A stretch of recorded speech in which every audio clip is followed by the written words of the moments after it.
Hi, everybody. My name is Mama Possum. I am a 40-year-old radical queer activist who came up in the late 90s. I guess we call it the second wave of the ARA, or anti-racist action movement, specifically a subset of that culture known as SHARP, skinhead against racial prejudice. The story I want to tell today will be covering the time from when I came out to my dad, got booted from the house, got taken in by my local radical activist community, and folded into this life's work. I'm a neurodivergent, I guess on the spectrum, as we call it, trans, non-binary, queer, radical activist. My pronouns are they or she. I'll go by either. For the sake of my story, I was out at the time because I didn't have the language of transgender back in 1999, or non-binary for that matter. I assumed I was a cross-dressing gay man. So I will he, him myself a lot during the story, but those are not my current pronouns. I do want to get some content warnings off the top. My story has a lot of ups and downs. It can be very funny and very exciting at times. If you've ever seen the movie American History X,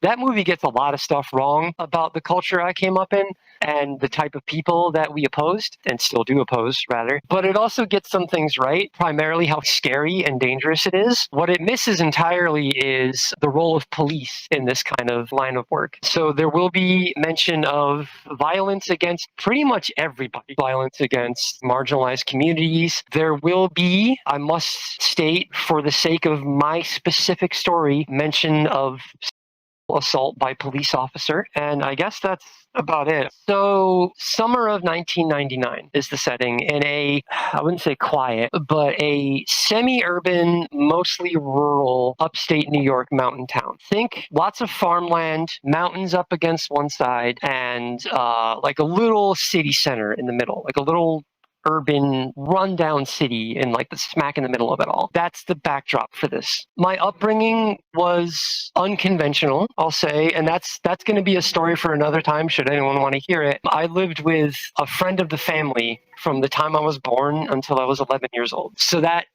affects the dynamic of the start of the story a bit. It's about 4 or 5 years. Yeah, it's about 5 years after I moved in with my parents because the caretaker I had passed away. My dad and I, as a result, never really got very close. But because of the nature of the upbringing I had with my previous caretaker, I didn't really have any male friends growing up.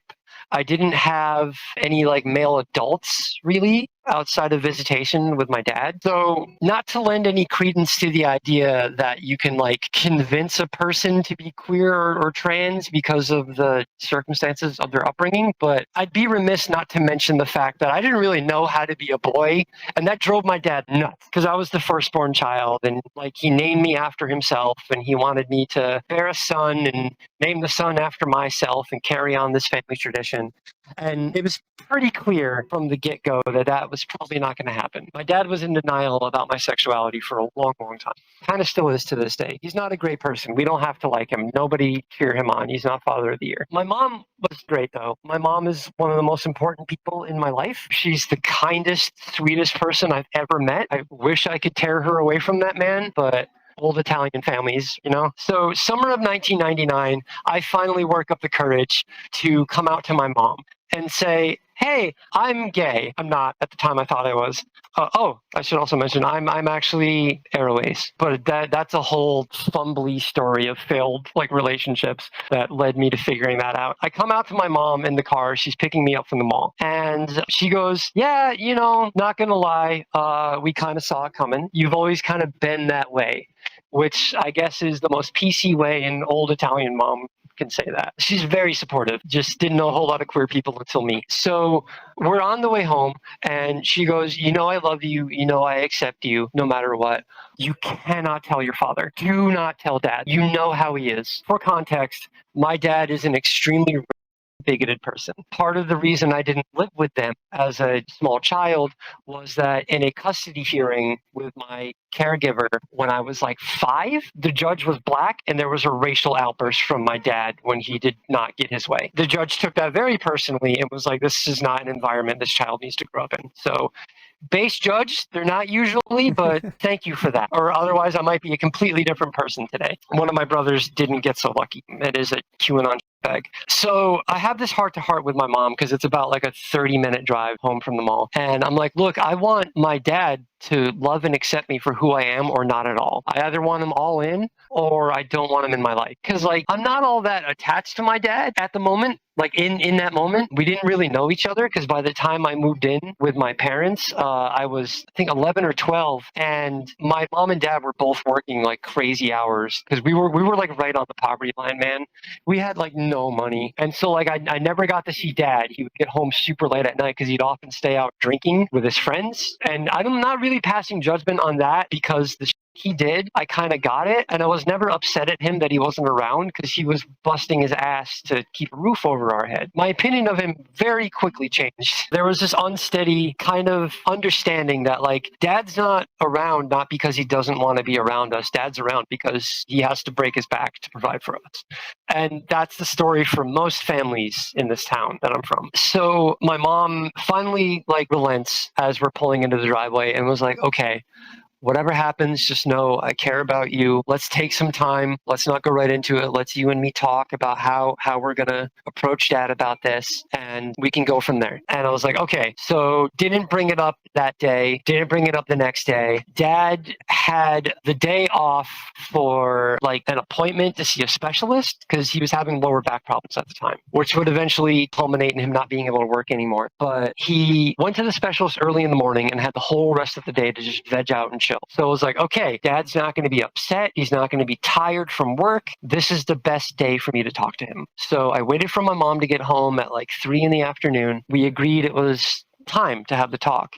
And I have 3 siblings. I'm the oldest. I have 2 brothers in the middle and then my little baby sister at the time. I'm 16 in this moment. It's the summer. We just got out of school. So my baby sister is with a friend of the family who's acting daycare. Again, that's something you see a lot in these kind of communities, is like a sense of community where like different families that are on the bottom of society, you can't afford daycare, you can't afford this, you can't afford that. So we reach out to each other and we offer to look after kids even if they're not our own. Something that when I would move to the big city later in life would really upset me to not see happening. So mom and I sit down in the living room with my brother, my like brother who's like right under me age-wise. Mom opens up the conversation with dad. But like, hey, if you've got a moment, our son would like to have a heart-to-heart with you about something that's very important to him. And my dad turns around and he's got, you know, like the Dwayne "The Rock" Johnson eyebrow because he knows something's up. Because we all knew that this talk was going to happen eventually. And my dad was just hoping it would wait until I was gone, like out of the house, because he did not want to deal with it. He was in denial for many, many years. So he's like on his computer. This is like the late 90s.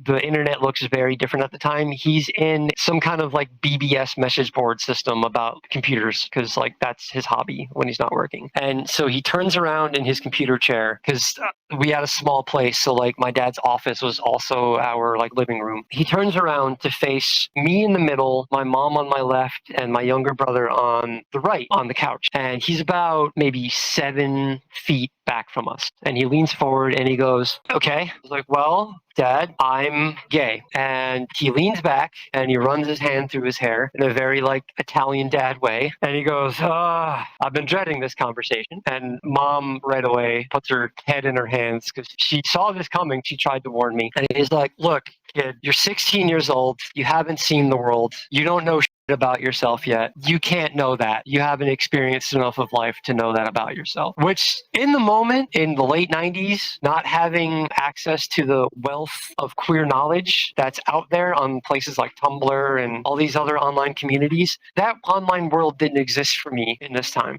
And the only one that really had access to an internet-capable computer was my dad. He wouldn't let us kids anywhere near it because he was like, it's the Wild West out there. I don't want my kids getting weird ideas about things. I don't want people being weird to my kids. So I didn't know about being a queer person yet. And so when my dad said something like, you can't say that because you don't know that much about yourself yet and you haven't experienced like relationships yet, that felt progressive. That felt like my really dad was being like, well, I don't hate that you're gay. I just don't think you should say you're gay yet. To someone like me in that time period, that felt like an okay thing, if that makes any sense. But I want to take this moment to touch on what my dad said and why, if someone, especially a young person, comes out to you, you never, ever, ever, ever, ever, ever, ever say these words to them. You never tell someone, especially a young person, that they don't know themselves. Having gone through that, when I was a little child, when I was about 6 years old, my caretaker brought me school shopping. And we were in a Kmart, and the boys' clothes section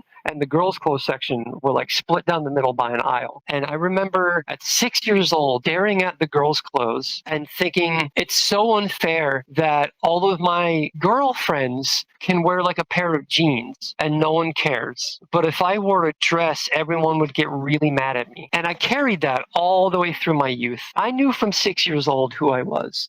I didn't have the language. I didn't have the education about queer history. I didn't have any elders in my life that had gone down the path that I didn't realize I was on, that I was just starting, to let me know that it's okay and you're not weird and you do know who you are. And maybe who you are will change over time and it's not who you think you are now, but that's for you to decide. You can't tell a kid that you don't know, because I can speak for myself. I was a trans kid before any of us knew this language, before any of us knew what trans really was, like what it looks like now and how I identify now. I had no idea, because I was robbed of that knowledge because of society, making it not okay, making trans people the butt of jokes in movies and making gay people out to be these like lecherous, perverted demons that are going to come for your kids. I wasn't allowed to learn about who I was. So if a kid tells you, especially like a little kid, like 7, 8, 9, 10 years old, tells you, hey, I think I might be trans or non-binary, or like just doesn't know those words and says, I don't like being called a boy or a girl or whatever, don't tell them that they don't know. Because speaking for myself, I had a decade and a half to figure that out for myself. And it took me all that time to find the courage to open up to the most important and caring adult in my life. And if a kid comes out to you, you did everything right, because it takes so much courage. I'm sorry. It takes so much courage for that little kid to feel that level of trust with you, that they can tell you that scary, scary secret, because they know what society thinks about people who feel the way that they do. They see it in the media that they consume. They see it in cartoons where their character either dies by the end because you have to bury your gays, the character that's like them is relentlessly bullied or is the butt of every joke. Thanks, Adam Sandler, for ruining my whole generation with that. So, like, for a kid to be like, hey, I don't think I'm like the other kids in this way, that's everything, man. You have no idea the courage it took that little one to open up to you like that. That is one of the most precious experiences you can have in life, is to realize that you've made that little one feel so safe and so accepted around you that they trust you enough with that information. So don't you ever tell a little one that they don't know who they are. Because even though maybe you might be right in that moment, right? Maybe like your little son, or what you think is your little son, tells you, I think I'm actually a girl. And you say, you're not old enough to know that. And maybe if you give them the chance, this myth that we're just speed running kids through hormone therapy and like gender affirming surgery, that we're like cutting off their genitals and mutilating it. I know it's not going to stop. And I know that me telling this story is not going to really change anything in the zeitgeist around that topic, but all you have to do if your little one comes out to you is just go, hey, maybe you're right. And so let's take the steps that are appropriate for you in this moment. Maybe it's just, what do you want us as your caretakers to do for you, be it your parents or whatever. I know people have different family dynamics. I certainly did. But let's just say it's your kid and you're the parent.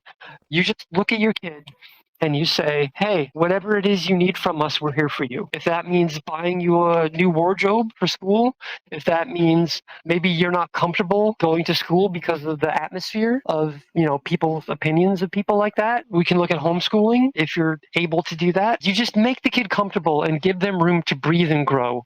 and discover themselves. It's not about this like myth that like liberal parents, quote unquote, the misnomer of liberal drives me nuts, but lib parents will impose these like transgender ideologies on their kid, right? Quote unquote ideologies, where it's like the kid mentions something slightly gender nonconforming and suddenly they're forcing their kid into like beauty pageants or to wear dresses or like overalls and play with Tonka trucks or like whatever it is. None of that's necessary. You just, on the kid's own terms. Oh, you like that dress? Let's get you that dress. And maybe in a couple years, they go, you know what? I did it for a while and I needed to do it to figure out if that was really me. And it's not really me. And maybe they go back to the little boy that you remember them as a kid. Like the most impact that's going to have on your life, really, other than nosy parents that want to ask you questions all the time, is you lost some money buying some school clothes that thee not going to wear anymore. Whoop-de-hurrah.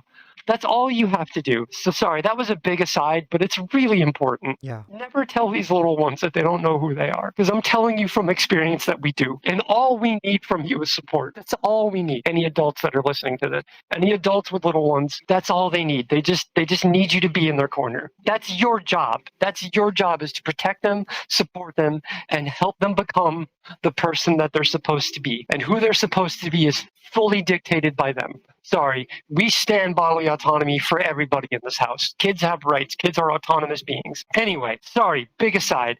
So buckle up, because it's about to get really, really ugly. Anyone who's watching this video, I have to warn you, and I will do this before any traumatic type stuff. We are about to get into a moment where my dad violently abuses me. So if that's hard for anyone to listen to, I would really suggest stepping away. The editor or Azil or whoever wants to can like put a timestamp to when this part's over if you want to keep listening, but this is too much. So like I said, Dad says, you don't know that yet. You haven't experienced enough of life to understand that. We're not having this talk right now, basically. That was frustrating because, like I just got done explaining, this was enormous for me. This is the most important moment of my life at this point. And my dad just brushed it off and was like, nah, no. Not even that he rejected my sexuality. He rejected the idea that we were even going to talk about it. And that, let's be real, I'm a hormonal teenager. That pissed me off so bad. So I stand up and I look my dad square in the eye, and I've got my fists clenched at my side. What I would later learn is stimming. I'm stimming in this moment. I'm pumping my arms, like back and forth, like at my sides at like waist level, in clenched little fists, and my shoulders are punched and my head is down, and I'm looking my dad square in the eye through grit teeth. And I'm like, Dad, we need to have this talk. And so he goes, okay, let's have this talk. And he stands up. My dad's like a foot taller than me. He always has been. And he's towering over me. And he looks down at me like nose to nose. And he's like, you are my son. And I know what is best for you. And the world out there does not like people like you think you are. And I can tell you from experience, because I don't like people like who you think you are. And no son of mine is going to be a degenerate butt faggot. And I'm sorry for the language. I should have given a warning for that. At this point, my mom is like shaking because my dad, I hadn't mentioned this previously, but my dad has a history. He's never assaulted my mom, but my dad's an old Italian dad from another time, is the way that people like to word it, aka a time when it was very socially acceptable to just street fight your children. And so my mom knows what's coming, and I know what's coming, and my little brother knows what's coming. And my brother, for context, was always the wrong side of the tracks kid. He was always getting into trouble. If anyone was going to be like an anarchist punk, looking back, we would have thought it would have been him, not me. I was the quiet kid. I was the quiet, shy, neurodivergent kid that didn't want to be on anyone's radar. My brother stands up and gets between me and my dad and says, Dad, calm down. And Dad puts his arm on my brother's arm and just shoves him to the side like he's opening a curtain. And this upsets my brother. So Dad puts his hand flat on my chest and shoves me against the wall, up against the couch, Like I'm basically sitting on the couch, weirdly awkwardly, with my back and shoulders up against the wall, past the back of the couch, and his finger is in my face, like millimeters from my nose, and he's yelling all the typical things that you hear about when someone tells their coming out going wrong story. No son of mine, blah blah blah. The world is going to hate you. I hate you. Look at what you're doing to your poor mother. Like pointing to my mom cowering in the corner of the couch as if it's because I just came out and I'm ruining the family dynamic, instead of the fact that my mom knows that her husband is about to lay the smackdown on her oldest kid. My dad had me pinned against the wall. My mom was like cowering, crying, like weeping into her hands on the left side of the couch,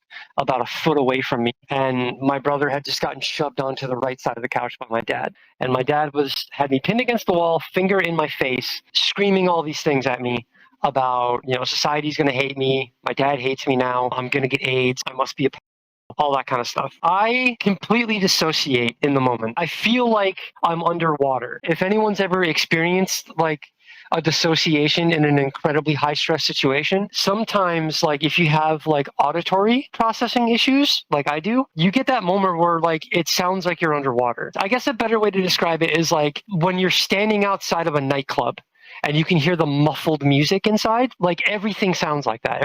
Everything sounds like it's one room over. That's what I experience in this moment. Everything Dad's saying to me is like the teacher from Charlie Brown. I just dated myself. That's a very old reference. Everything Dad is screaming in my face comes out in my head as wah, bah, bah, bah, bah, bah. So I just, again, having no idea that I'm on the spectrum at this time, I have like a break and I just put my foot on my dad's stomach and just push and I shove him back. Immediately, my brother gets on top of my dad before he can get back up on his feet. And my mom pulls me into the kitchen, which is the next room over to the left. My mom is like, we have to get out of here. We have to get out of here right now. And I'm like, no, I've always just let Dad throw me around.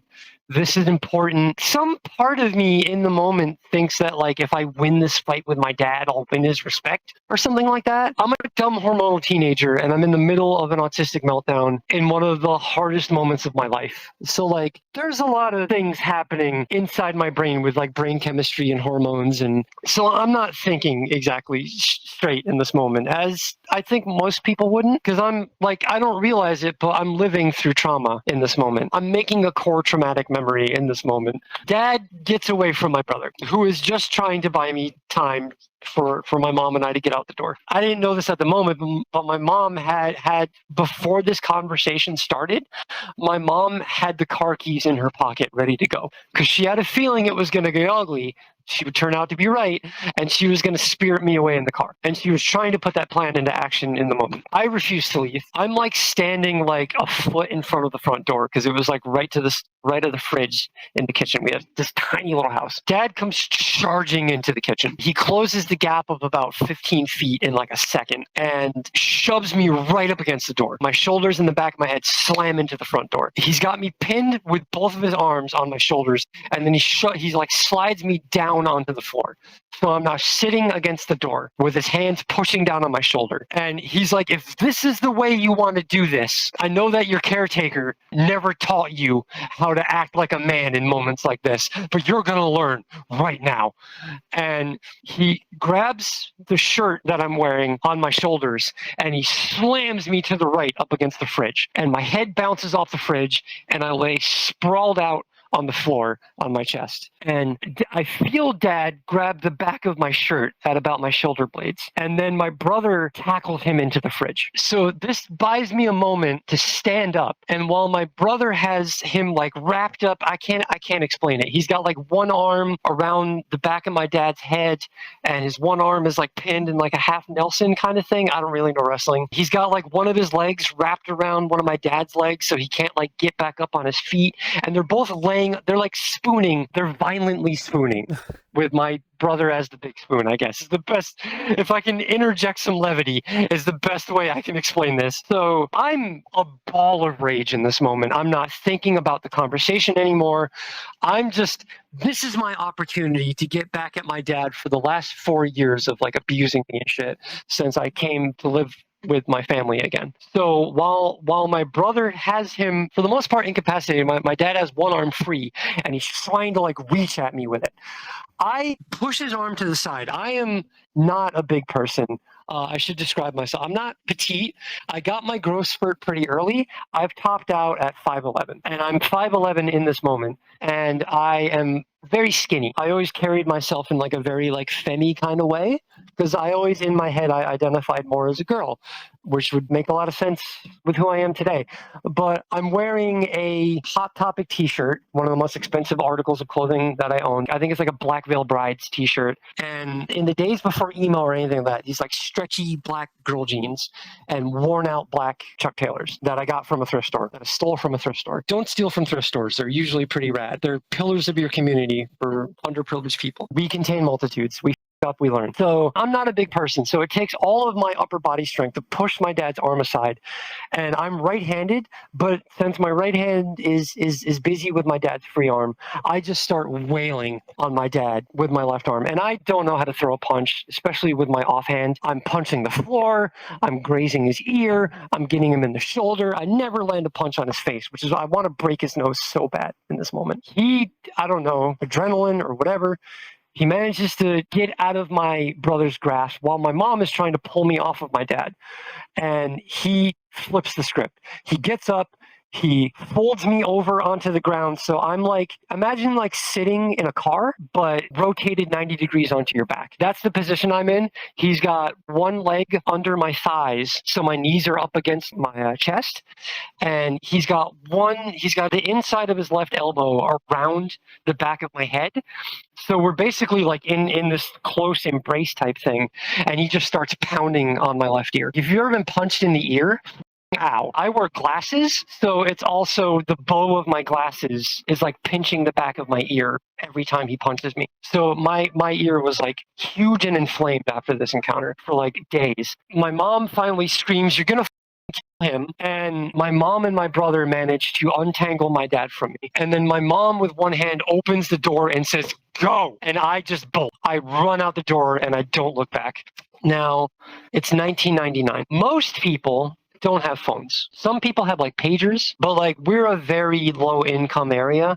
No one I know has an early like Motorola or like Nokia or anything like that. No one has any way of contacting each other outside of payphones or just walking to your friend's house. So I have $6 and some change in my pocket. I vividly remember having $6 and change in my pocket, and I don't know what to do. I'm trying to calm down on this like foggy rage boiling over in my head, and I'm really upset. And so I'm crying. Scary part over. There will be other scary parts, but we have some time.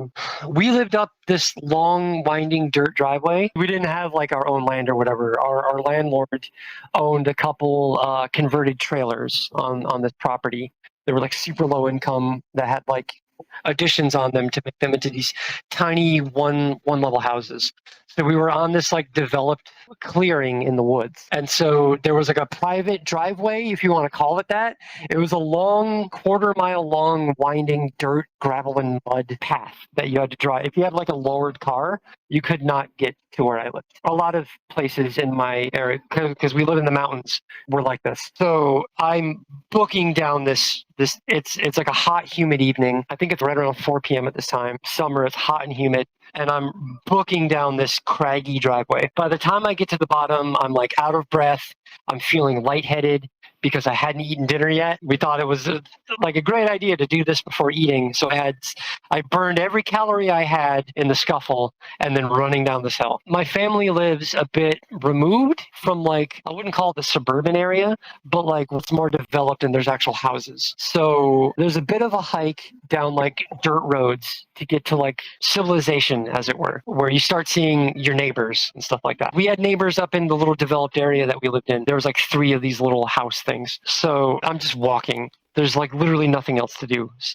Just walk. I'm expecting any minute that my dad's truck is going to come barreling down this dirt road after me, and it's all going to continue, but it doesn't. I'm walking down this wooded dirt path, and it's probably like 20 minutes or so. By the time I get to where there's houses, the streetlights are starting to come on, which if you're from a place like I'm from, if you're a person of color, if you're like Black, Indigenous, because we have a large Indigenous community where I'm from, for the safety of people that live there, I will not name the tribe, but we are essentially like a modern day sundown town. And if you've never heard of what that is, the term comes from towns when segregation was in effect, or when the Jim Crow era, when like segregation was starting to lift a little bit and places were starting to become integrated. There were places that were considered for their day progressive, where they're like, we have integrated spaces, but you should know that this is a sundown town. And what that means is, if you're a person of color, after the sun goes down, the gloves are off. We'll be a level of polite and accommodating to you when the sun's up. But if you're around when the sun goes down, you're a target. And that's essentially what my town was like. Not quite as bad. It wasn't as overt. But to get to the topic of what brought me onto this platform to speak, we had a severe white problem throughout the 70s, ongoing, frankly, but it's 1999 in this moment, summer of 99. So I have calmed down. I'm a little lightheaded because I'm hypoglycemic and I left my meds home. So my first thought is, okay, I don't know what I'm going to do or where I'm going to go. I left out an important thing that my dad said when I was on my way out the door, but I'm not going to make people leave so I can say it. Suffice to say, he threatened my life and told me never to come back. So I was like, I don't know what I'm going to do. And this is the 90s. So if you're in like an out of the way kind of mountain town, smaller population-ish, the societal dynamic is a little different than it is in like a big city or like a suburban area. People don't care if you're like a young person on the street at midnight. I mean, they care, but they don't care for your well-being. They think that you're some miscreant that's out graffitiing and breaking windows and stealing cars and breaking into places. So, like, the police will hassle you. And if you're underage, they'll take you in to be processed as a ward of the state, which, another story for maybe another time, I was for a while. And no kid should ever have to go through that. So it was at the forefront of my mind that I need to figure out where the hell I'm going to go before a cop finds me. So the first thing I do is I'm exhausted. I'm aware that I'm having a hypoglycemic episode because I feel like I'm passing out. I'm way more tired than I should be. Like, I know I just ran a bunch and I got into a fist fight, but the average person would not be as winded as I am in this moment. So I'm like, okay, sugar. Blood sugar's low. I need sugar. I've got some $6 and change goes a lot further at a 7-Eleven in 1999 than it would today. So I'm like, okay, the closest thing is the 7-Eleven in town. So that's where I go. I get there, with like no issues. I don't, like, no cops go by. I get the usual look from, the more middle class people in the area who are wary of a kid that looks like me when the streetlights start coming on, walking alone and looking kind of sulky. You get looks if you stand out at all in this town. Part of why white thrives so well in my area was that we're a very white, rural, working class area with a lot of people who, being charitable, don't understand that people of color and the Jews are not the reasons for their economic problems. And that's a whole nother topic we could get onto. But if you stand out, if you don't look like a white working class, like farmer, country music fan in my neighborhood, you get looks. And I was like borderline a goth kid at the time. So I go into the 7-Eleven, I get myself like a big Slurpee. They were 99 cents at the time. Wild. Any size Slurpee. I get myself a microwave chicken sandwich. They never cook right. When I'm eating it, it's like half molten hot, half frozen. Whatever, I power through. And I get myself like a little bag of Haribo bears because I know I need to like slam a bunch of sugar right now. So I sit down on the curb right outside the 7-Eleven, which is completely normal for the youth in my town to do at the time. There's nothing to do in my town. You could hitchhike to the mall, which is like half hour away. If you want to walk to the mall, it's like 4 hours. A lot of kids just loiter because what else are you going to do? Skate, BMX, but that just makes you a target for cops. So I'm just chilling with my chicken sandwich and my Slurpee, and I'm thinking, it's starting to sink in that I don't have a home to go to. I could walk to a friend's house, but I know my friend's parents are well-meaning, but they don't know the system like I do at this point. I am terrified that thinking they know what's best for me, they're going to call CPS, which is Child Protective Services for those that don't know. And they basically just kidnap children. They help in some ways, but having gone through the system, they do more harm than good, I feel. And again, that's a whole nother conversation we can have. I haven't lived in this moment for a while. So like, it sounds like stupid, and it probably looked really silly, but like I started like blubbering and like because I don't know what to do. What do you do? You're 16. You just got kicked out of your house. You know what the inside of the social service system looks like. You know, like you're terrified that you're going to get back in the system that's going to enable your abuse. So what do you do? So I just start like I'm still eating because I know I have to for my own well-being, for my own self-care. I'm like sipping on the Slurpee, crying, taking a bite of the sandwich, crying like I'm talking like Ghibli movie crying, like Sen from Spirited Away when like the giant bubbles of water are coming out of her eyes. I am a mess. I'm a hot mess. And I finish my meal and I stand up. And the first thing that comes into my head is the local Y. That's what we call the YMCA. They're kind of still a thing in some towns, but they're not what they used to be. They used to be a lot better than they are now, I think. I guess it depends what town you're in. But for those that don't know, there's the YMCA and the YWCA, Young Men's Club of America, Young Women's Club of America. And what they are is they are a community-oriented space. They have like a gym. Some of them have like a pool. They have like a respite area where if you're a young person that's living on the street or something like that, or just needs a place to get away from life or whatever, sometimes they're staffed with freelance therapists or social workers. They can help you find work. They can get you into like a fitness program. Everyone knows the song YMCA. You know, that's what that song's about. So I'm like, I'm going to go there. I've never been there in my life at this point. So like I've seen it. I've like walked past it with my friends, but I've never gone in. I've never gone there. So like in my head, I'm like, I think it's a place where I can go sleep. I go and it's in this like fenced in area. The gate is shut and locked. Turns out this one's not open 24/7. They close at 6 p.m., I think. But for whatever reason today, they're already closed. It's shuttered. Everyone's gone home. So I'm walking laps around the perimeter of the Y. I'm a little bit of an outsider kid, and I've got some friends at this point who are also outsider kids. So we get up to outsider shit. We do a little bit of crime. Not really crime, but like urbex is like, I guess what you'd call it today. Urban exploring, breaking into like abandoned cool buildings like old hospitals and stuff. We did a bunch of that because again, we're poor. There's nothing to do in this mountain town except crime, really. So I know how to hop a fence. I know how to break into a place. For the sake of brevity and for the sake of sparing people this roller coaster of shit that I put myself through mentally between leaving the 7-Eleven and coming to the YMCA, I've now worked myself up to the point where it's do or die. Find a place to sleep or the cops are going to find you eventually and your life's going to get a lot harder. So I hop the fence and I try various doors. I try various windows. I can't get in without tools. I don't have any tools. So I'm walking around the building inside the fence perimeter and I noticed that there's like, I don't know, maybe it's like a storage building that's butted up against the back of the Y. It's got like garage shutters on it, like the doors that like roll up and down. But they're locked, of course. I can't get in. But there's a space. There's like a gap about like 2.5 feet thick, maybe, between the two buildings where it's out of sight. You can't see it from the road. And I'm like, okay, I know if I try to sleep in like a more public place, the cops patrol those for unhoused folk. So they will find me eventually. So this is my best bet.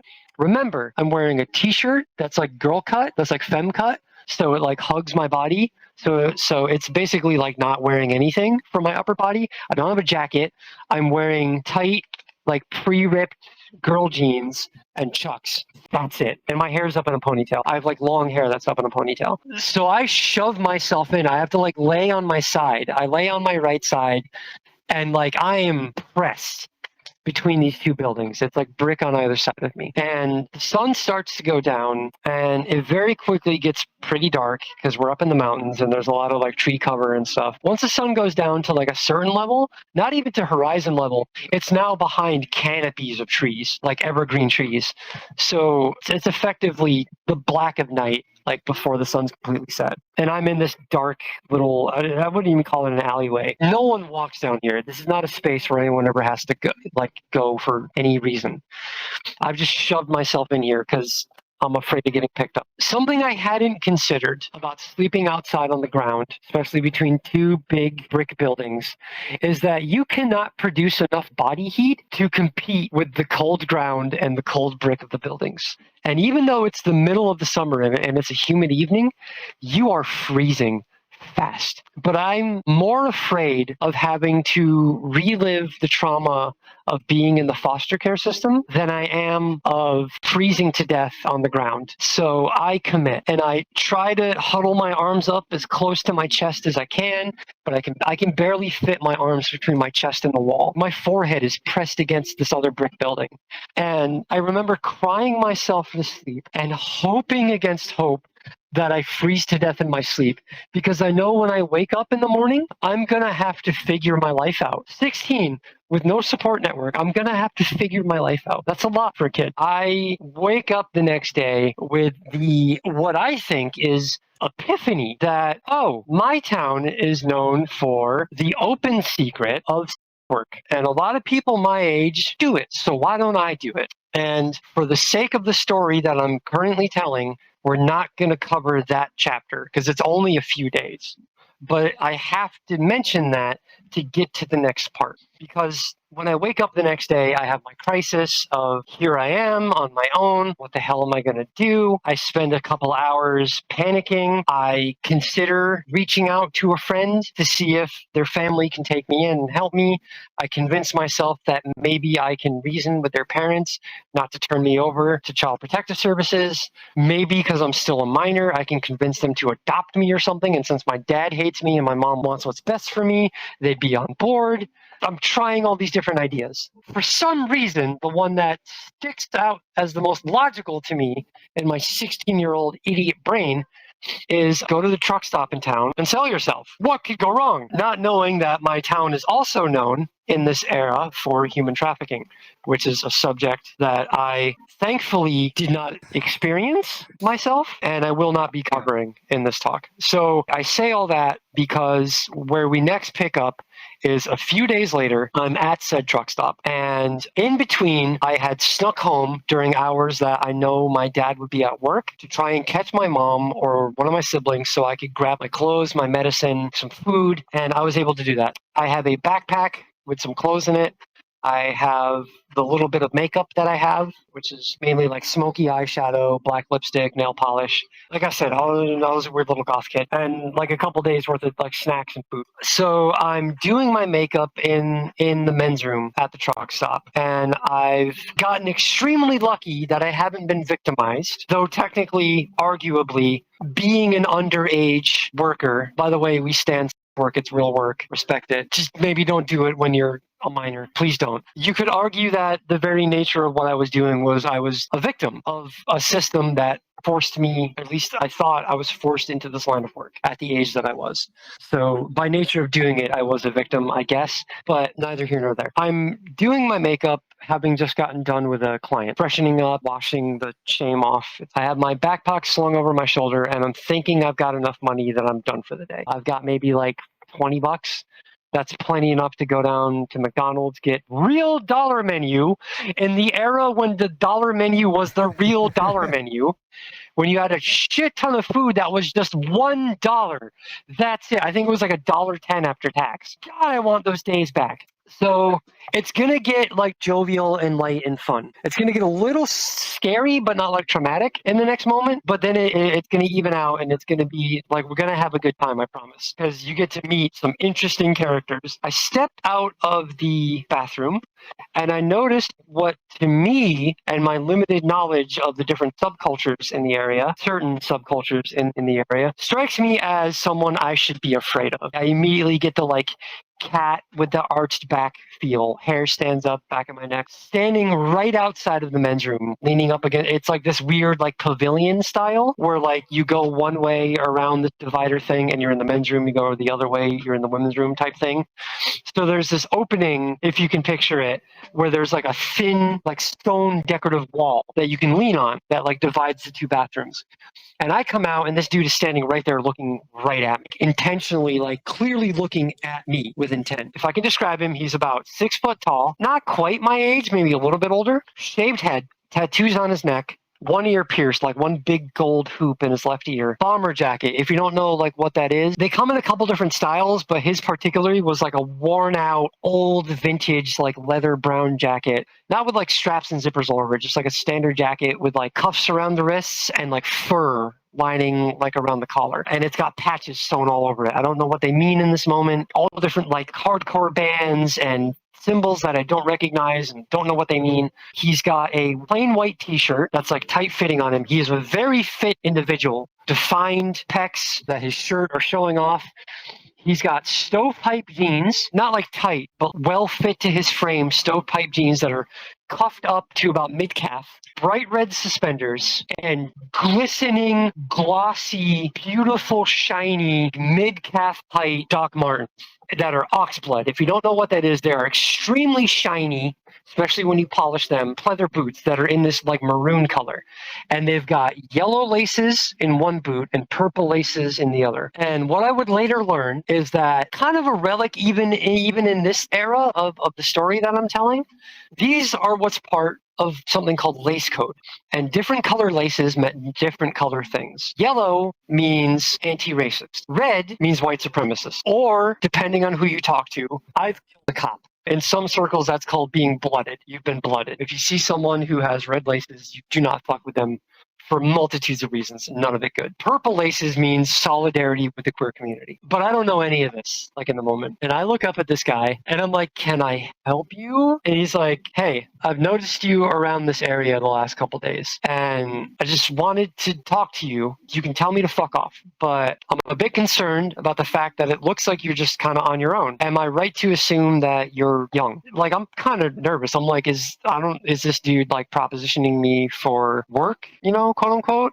Is he trying to lure me somewhere? I've got a million red flags going off in my head right now. So I'm visibly nervous, and he immediately picks up on this. And he says, hey, I'll walk away right now if you want me to. You don't have to answer any questions. We can stay right here. If there's some place you feel safe, we can go there. But I'm really concerned about your well-being. And I want to take a moment to ask if you have anywhere to stay.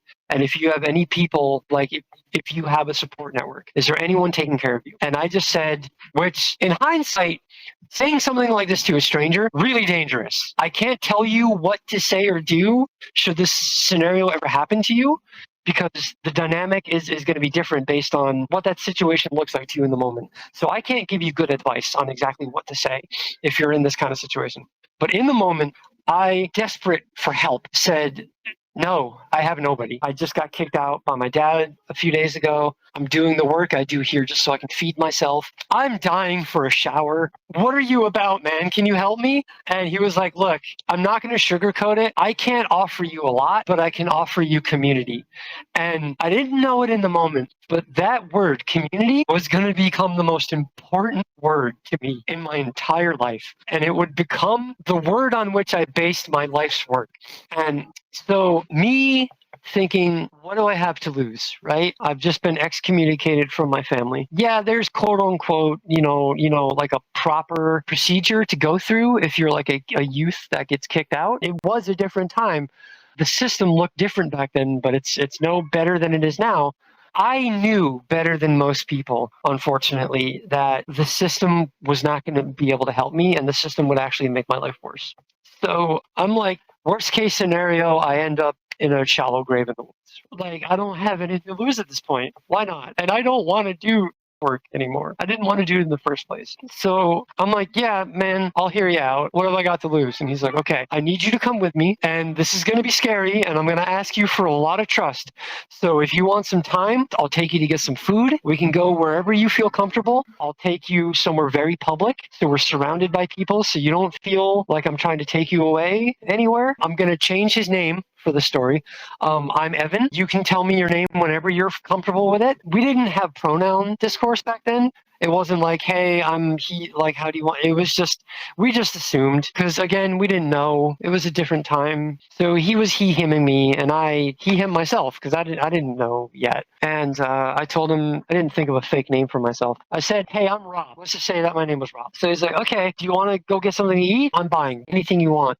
And I grew up like straddling the poverty line. There were people that were way worse off than my family, but I was fortunate enough that what I lacked in certain privileges, I gained in other privileges, like being surrounded by pretty cool people throughout my youth. So I was raised to be very, this sounds like self-serving and like pat myself on the backy, but like I was pretty humble. Even if I'm starving, if someone's like, I'm going to get you whatever you want, don't worry, it's my treat, I'm always going to be like, let's go get dollar menu, right? If you insist, let's get dollar menu, because I don't want to impose. And he's like, no, fuck that. What do you want? Like, I swear to God, this sounds like something from a sitcom. My stomach growled so fucking loud in that moment. And he was like, we're going to Applebee's. Or it wasn't Applebee's. We didn't have Applebee's in my town. I think it was like TGI Fridays or something like that. Whatever. One of those stupid restaurants with the shit on the walls. That scene from Super Troopers, like, fuck propaganda, but like, you know, like, hey, what's that goofy place that we like going with all the shit on the walls? Oh, shenanigans. Yeah, shenanigans. It was that kind of moment. So we walk, because neither of us have a car. It's like a 10-minute walk from the truck stop to the Fridays. And we start to like banter a bit. We get to know each other. And I tell the like abbreviated version of my story, and I cry, obviously, because it's still really fresh. Hasn't even been a week. He's like, hey, we can do this later or not at all, whatever you're comfortable with. This dude was like exactly what I needed in this moment. He was like, everything's on your terms. That instilled that in me in that moment. I recognized that I never had anyone do that to me ever in my life or do that for me. I had seen like court appointed therapists and things because of the like family court drama between my previous caretaker and my parents and stuff with my dad. It was always on their terms. It's like, I'm going to ask you this question. I expect you to talk to me. They won't say anything in the moment during the session, but you'll find out later on that they noted unresponsive, uncooperative, and then you'll get reprimanded by someone like a social worker or something like, you need to open up. And it's like, I'm not ready. I've never had someone in my life at this point be like, this is all on your terms. You can walk away at any point if you feel uncomfortable. I'm not going to pry. I'm going to ask some questions and you can tell me to fuck off. I've never had that before. If this dude was trying to manipulate me, I was doomed. Clearly, as we'll find out, Evan's a good dude. Evan's one of the best people, and I'm still friends with Evan to this day. They're not in this life anymore. They have a family. They've asked me to leave them out. They've given me permission to talk about what we did when we were younger, but I will not bring Evan on. Please, nobody try to find out who Evan is through my social media. Leave Evan alone. Evan works hard, provides for his family. He's still sympathetic to the cause, but this life is another life for him. He's done with it. And, you know, good on him. Happy for him. We all have to know our limits. Sometimes we have to get out for our own well-being or the people around us or whatever. Some people would think I'm unfortunate enough that I haven't, quote unquote, gotten my shit together. Whatever your idea of a successful life looks like, I'm content that I'm still in this work because this is where I want to be. But anyway, we get to the Fridays and I'm feeling very comfortable with Evan. I feel like we've gotten to know each other on like a pretty surface level. And I'm sure that after we eat and I feel more comfortable, I'm going to be open to hear whatever he has to offer. So we sit down, we order like a bunch of buffalo wings, and he gets me a TGI Friday version of like a bloomin' onion. It's like a deep fried onion thing because I love onion and garlic stuff. And it's like full of like baked potato and cheese. Man, I'm making myself hungry. So like we're just picking at this thing and we're shooting the shit. He's like, there's some stuff about me that I can't talk about because we're in a public setting.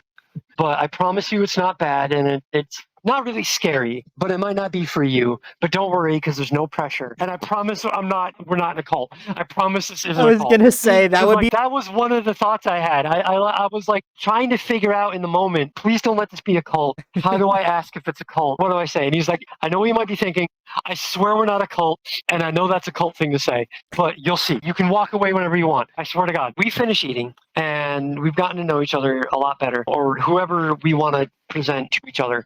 I had Can I ask a question, by the way? You said you did work. I've dabbled in that profession as well. What would you say is the one thing people tend to like downplay about work, and what is one thing that people need to like understand about a lot of workers? There's a few things. Please, if you're a young person, don't. And by young, I mean like 16, 17, something like, please don't. Please don't. This isn't coming from a place of like shame on you. You should do it. It's just, you're a minor. I know it might seem like your only option. It's so dangerous. It's so dangerous. This actually goes right into what I would say is my answer for your question. The risk of getting trafficked is overlooked by so many people that I've met, because I've gone in and out of sex work throughout my life. My first experience was the story I'm telling. That was my first experience with it. I've done it many times in many different ways. Webcam stuff.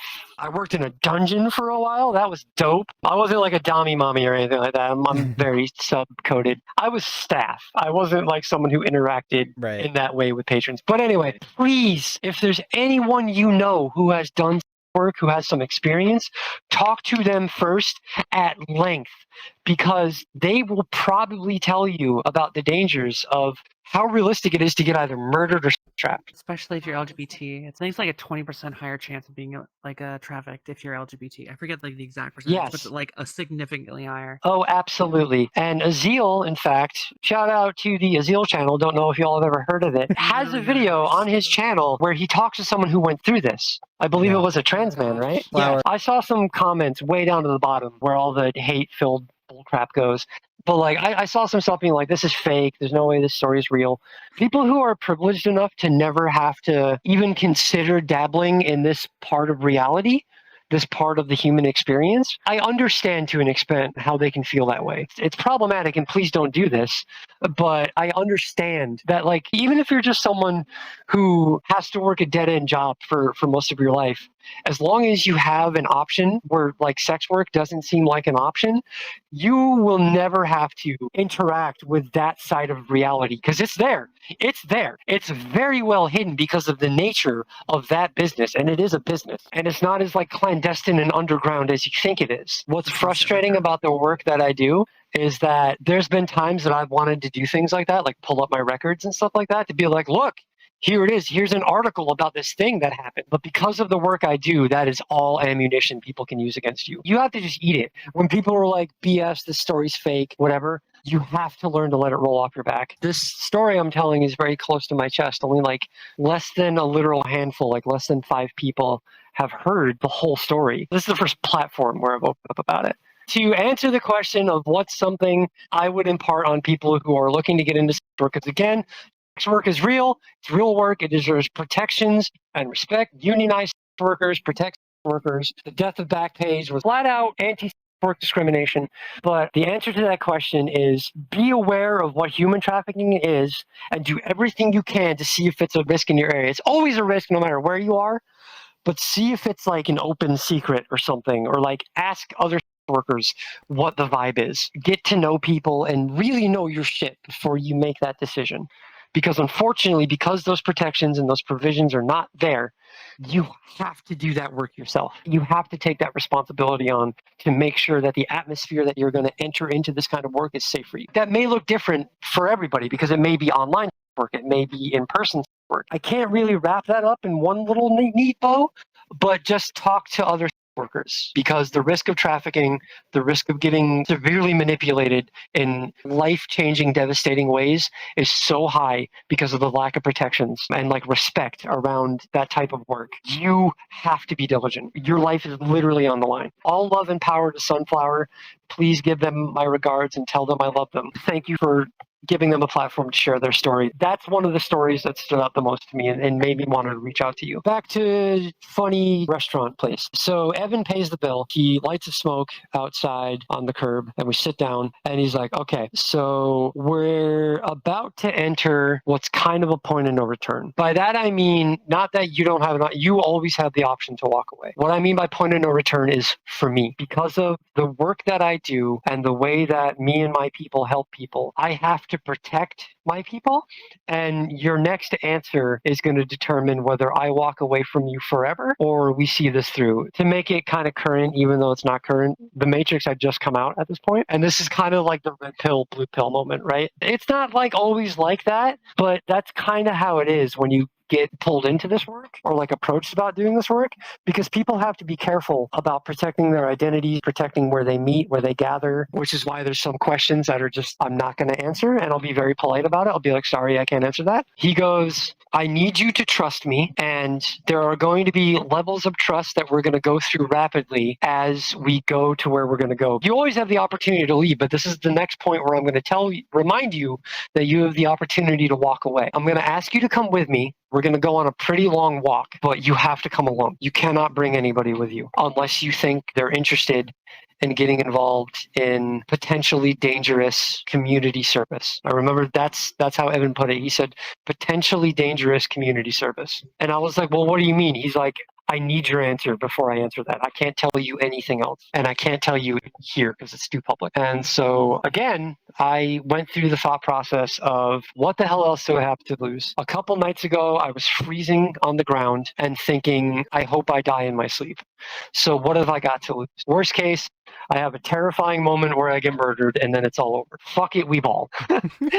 So I was like, all right, I'm in. And so he's like, okay, we're going to walk to the edge of town, which is going to take us probably about 15 minutes. Feel free to ask me whatever you want. Like I'm telling you right now, Isdeel. There might be questions where the worst thing I'll say is I can't answer that right now. So I was like, okay, we started walking. I should also mention along the way, he picked up a pack of cigarettes. He asked me if I wanted anything, but then proceeded to not get me anything. And I was confused. We got outside of the 7-Eleven. He had his pack of cigarettes that he had to pay for because they were behind the counter, but then he hands me a thing of Haribo Gold Bears that he pulls out of his jacket pocket. I don't know when he picked them up. I did not see it. Like, dude is a kleptomaniac.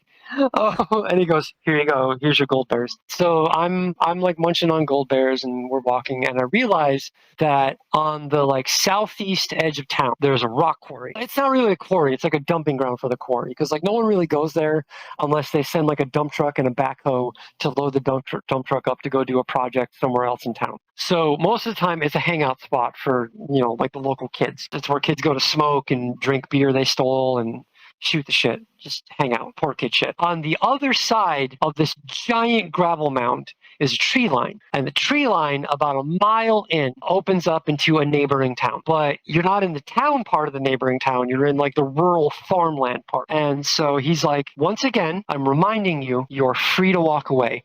And he reaches into his jacket and pulls out a Bowie knife.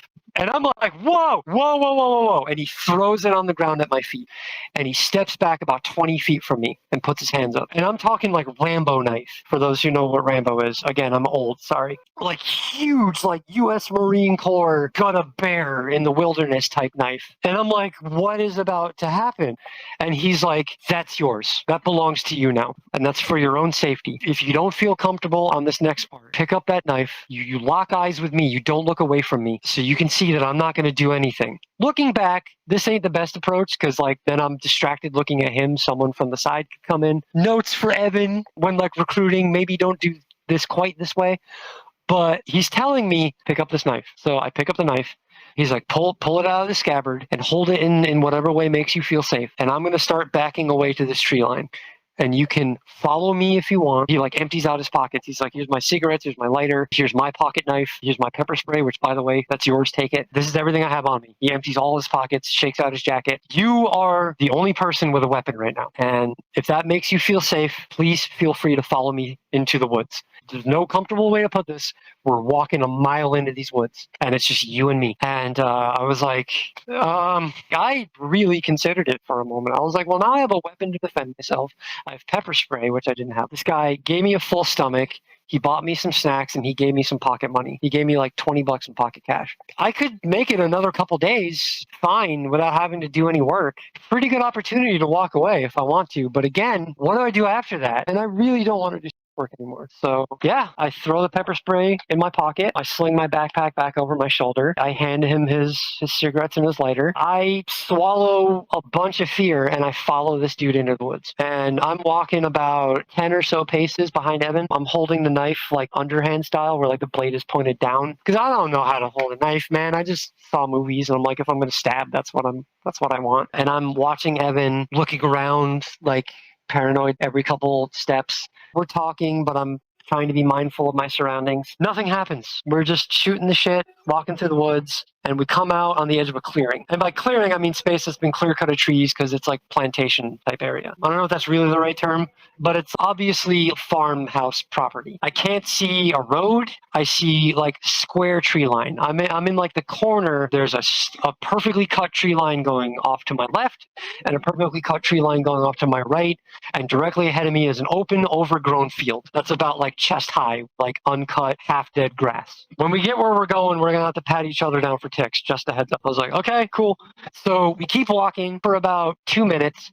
And I noticed up ahead in the distance, it's a plantation style house. If you've ever seen a movie about like old slavery times and stuff like that, there were houses popular in the South during the era when we owned other human beings in this country. Kind of still do. Prison industrial complex, that's another topic. It's like a big 2-story McMansion with like Roman columns on the front of it and then like farmland all around it. We're coming up to what's the backside of this house. And there's like chicken coops and like a completely collapsed barn off to one side. And it's obvious that this place hasn't been a usable farm for probably decades. Like it was foreclosed on and then was too much money to bring up to market value or something, so just abandoned. This is the base of operations, I would come to find out, for my local chapter of Skinheads Against Racial Prejudice, aka Sharps. It is my first punk house, and it's a squat. If you haven't heard the term squat, it is a relatively better than sleeping outside kind of building that has just enough of the amenities, as in walls, a roof, maybe like corners you can hide around to be out of view from the street, where you feel safe sleeping at night. It's called squatting. There's laws against it in every state. Anti-homelessness is an epidemic that we have to end in this country. Again, another topic leads into the work I do now. So we come up on the backside and up around the left side of the house to the front. And there's an overgrown footpath that goes up into a tree line and disappears around a bend. I know now that that's access to the main road. And by main road, I mean another country back road that is not frequented by anybody, much less cops, making this a prime location to live if you are unhoused. We're far away from earshot of any neighbors. We're surrounded by trees on every side. There's ample room to grow funny green maple leaves that are common in the world of Minecraft, which would be how I survive, how I feed myself. We come around to the front side of this house, and there's an old rocking chair, and there's another one of these dudes, you know, skinhead, suspenders, Doc Martens, just chilling, smoking a joint in this like rocking chair. And he stands up and he goes, "Hey, Evan!" Or he goes, "Oi, Evan!" Because, you know, another term for radical skinheads, at least in the time, the parlance was "oi boy," working class, shaved head, rough individuals. A common greeting is "oi." That's owing back to London punk culture, skinhead culture. We were posers. We wanted so bad to be the London punks. What name am I going to give this dude? Christian, which is ample because he's a kid my age that escaped a Baptist upbringing, liberated himself, like ran away from home. We don't like the term "ran away from home." We choose self-liberation. It's a bit more empowering. Makes you feel less like a victim, less like you needed help, especially when it's a moment where you pulled yourself out, kind of like I did in a way. So Christian stands up and he comes over, and I'm visibly terrified and I'm holding this giant knife. And Christian doesn't care that I'm holding a knife. He knows the drill. Comes up, him and Evan like embrace. They have this moment. There's a skinhead thing. I don't know if it's a thing everyone does. There's a skinhead greeting where they like pull each other in for like a chest to chest hug. Then they pull back a little bit while like one arm is still around each other, grab each other by the back of the head and like touch foreheads and like rub the back of each other's heads and be like, "Yeah!" And then like back away from each other. They do this, and I'm like, what? They both turn to look at me, and I'm like a deer in the headlights, holding this knife with both hands now. Like, what the hell have I, like, before when I was like, am I walking into a cult? This dude looks exactly like Evan. I'm like, I'm in a cult, bro. I'm gonna die. And I'm so far away from anyone. I was like, giving me the knife was just to get me away from everyone. Oh my God, what am I gonna do? And they're like, so who's the fresh meat? And I was like, oh, I did not like that. Because like at this time, I was very like timid. I'd never stood up for myself really. I did a couple times, but I got like punished for it by my peers, by like my teachers, social workers, my parents. They're like, no, no, no, no. If anything happens, go talk to an adult. They'll take care of it. And then the adult would like victim blame me, be like, oh, if they make fun of you because you smell bad, why don't you take a shower? Well, we have a hot water heater the size of a fucking drywall bucket that breaks down every 2 minutes. So only one person can take a shower per day at best. So it's not my turn to shower this week. Sorry. I'm sorry I smell bad. So like I never really stood up for myself by this point. I'm terrified. They can see I'm about to like start crying. And like they can see that like I'm not comfortable and I feel unsafe. So Christian walks up to me, hands out, fingers splayed out to the side, kind of like a hands up kind of thing.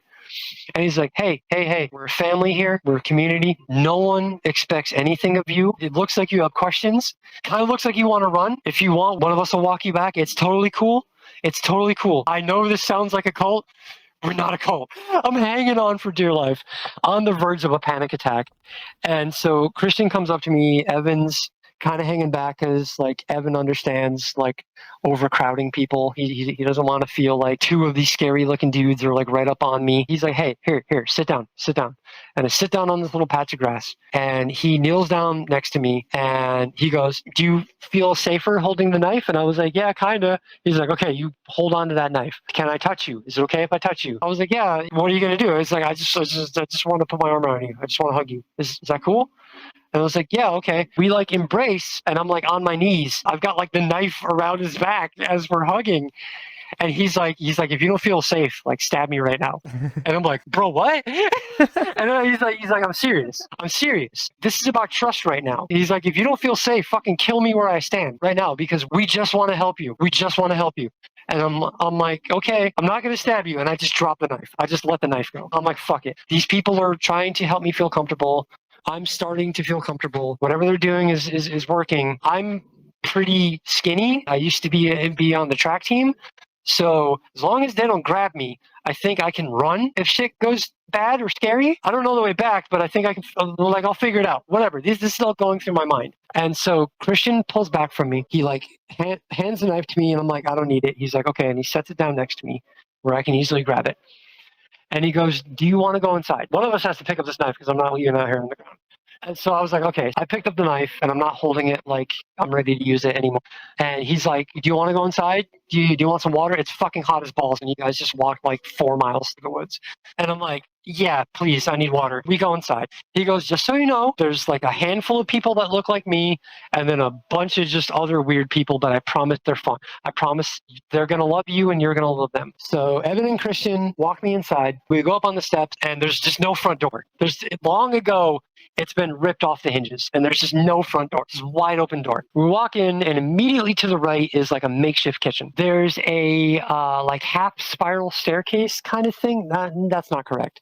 It's like an arching staircase that's like built into the corner, like the left corner of the room. And that goes up to a landing on the second floor, which leads to the other rooms upstairs. Immediately in front of me is a doorway to my left that goes into just an empty room that's like the floor's gone. You can't really do anything with it, so no one goes in there. Directly in front of me is a disgusting, half-rotten floorboards, just open foyer area. Strewn about the room are like couches that people found and just brought here, or maybe they came from other rooms, chairs that were clearly stolen from a local high school or something, milk crates as like improvised seats, bricks to hold up little pieces of wood as like end tables, lawn chairs, like a half moldy carpet to like signify where the communal area is, like bookshelves that are like held together with duct tape and carpentry nails, and then like a makeshift kitchen/bar directly to my right. And then there's another doorway that goes out to the porch in front, because the porch wraps around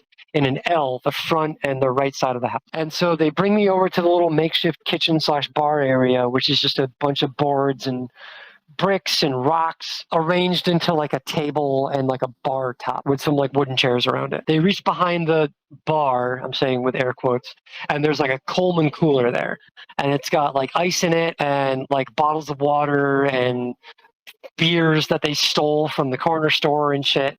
And they're like, what do you want? You want water? We should start you off with water, and we got to check you for ticks. They're like, do you mind if we do that just because we're worried about you getting fucking Lyme disease if we don't do it? And we're like, yeah, I don't have to undress or anything. They're like, no. We're just going to check in your socks and like under your armpit and stuff. If that's good, check yourself. If you want us to help, we'll do it. I was like, oh, okay, cool. So like I looked over myself. I've never really done it before, even though I grew up in the mountains. My mom always did it, so I was open to have someone help me with it. I think they could tell that I was too on edge to like think straight, so they were offering to help me with things that most people would just do on their own. I can't stress enough how important it is to have people who understand the dynamics of interacting with different type of people. Like, this is long before the average neurodivergent person knew what the word neurodivergent meant. I don't even think that was a professionally used term at the time. These people had a really good sense of how to talk to someone who's clearly going through a crisis. I can't speak adequately to how comfortable that made me in that moment, because I needed that. And so I'm sipping this bottle of water. Christian is like looking in my socks, and he takes my shoes off and he's like looking for ticks, and he's like,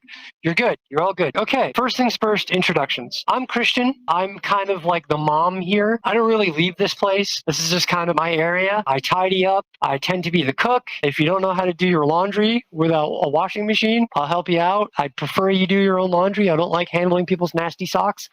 Walking around in docks all day is fucking gross. And we got some people who aren't a big fan of wiping. So I'd rather not deal with your tidy whities. That's a you problem, but I'll show you how to do it.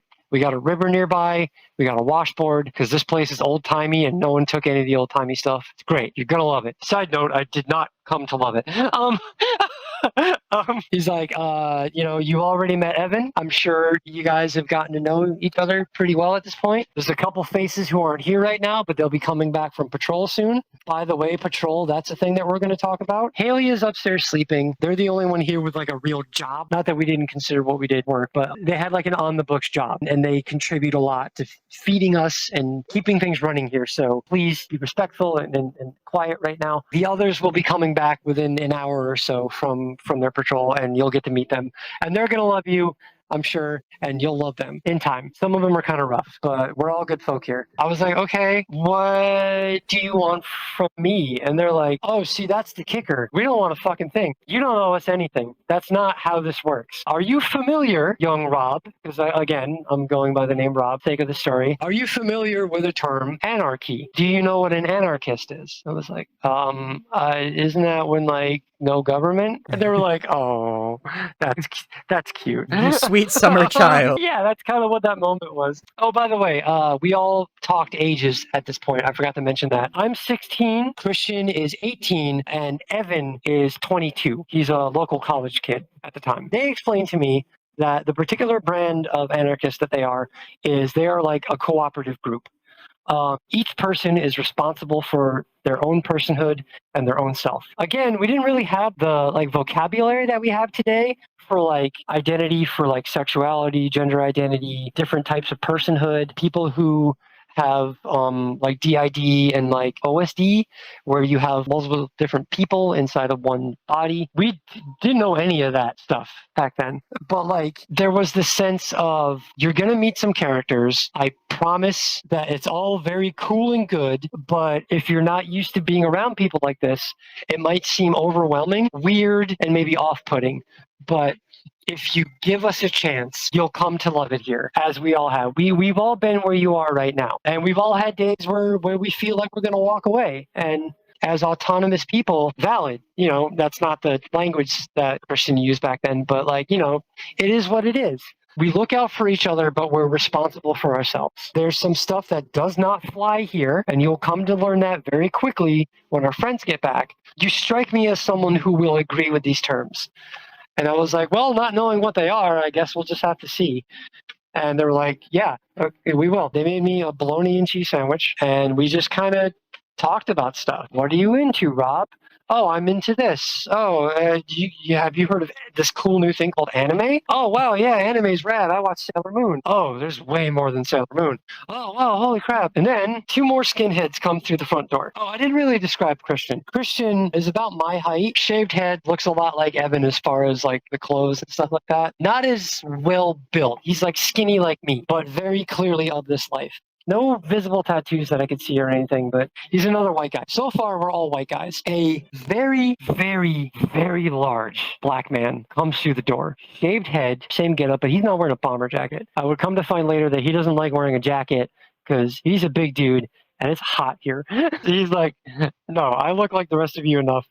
I don't need the jacket. Dude comes in and he's like, I see a new face. And I'm like, hi, I'm Rob. And he goes, that's going to change. And I was like, what does he mean? What does that mean? He's like, we don't really do names here. I don't know if Evan and Christian told you.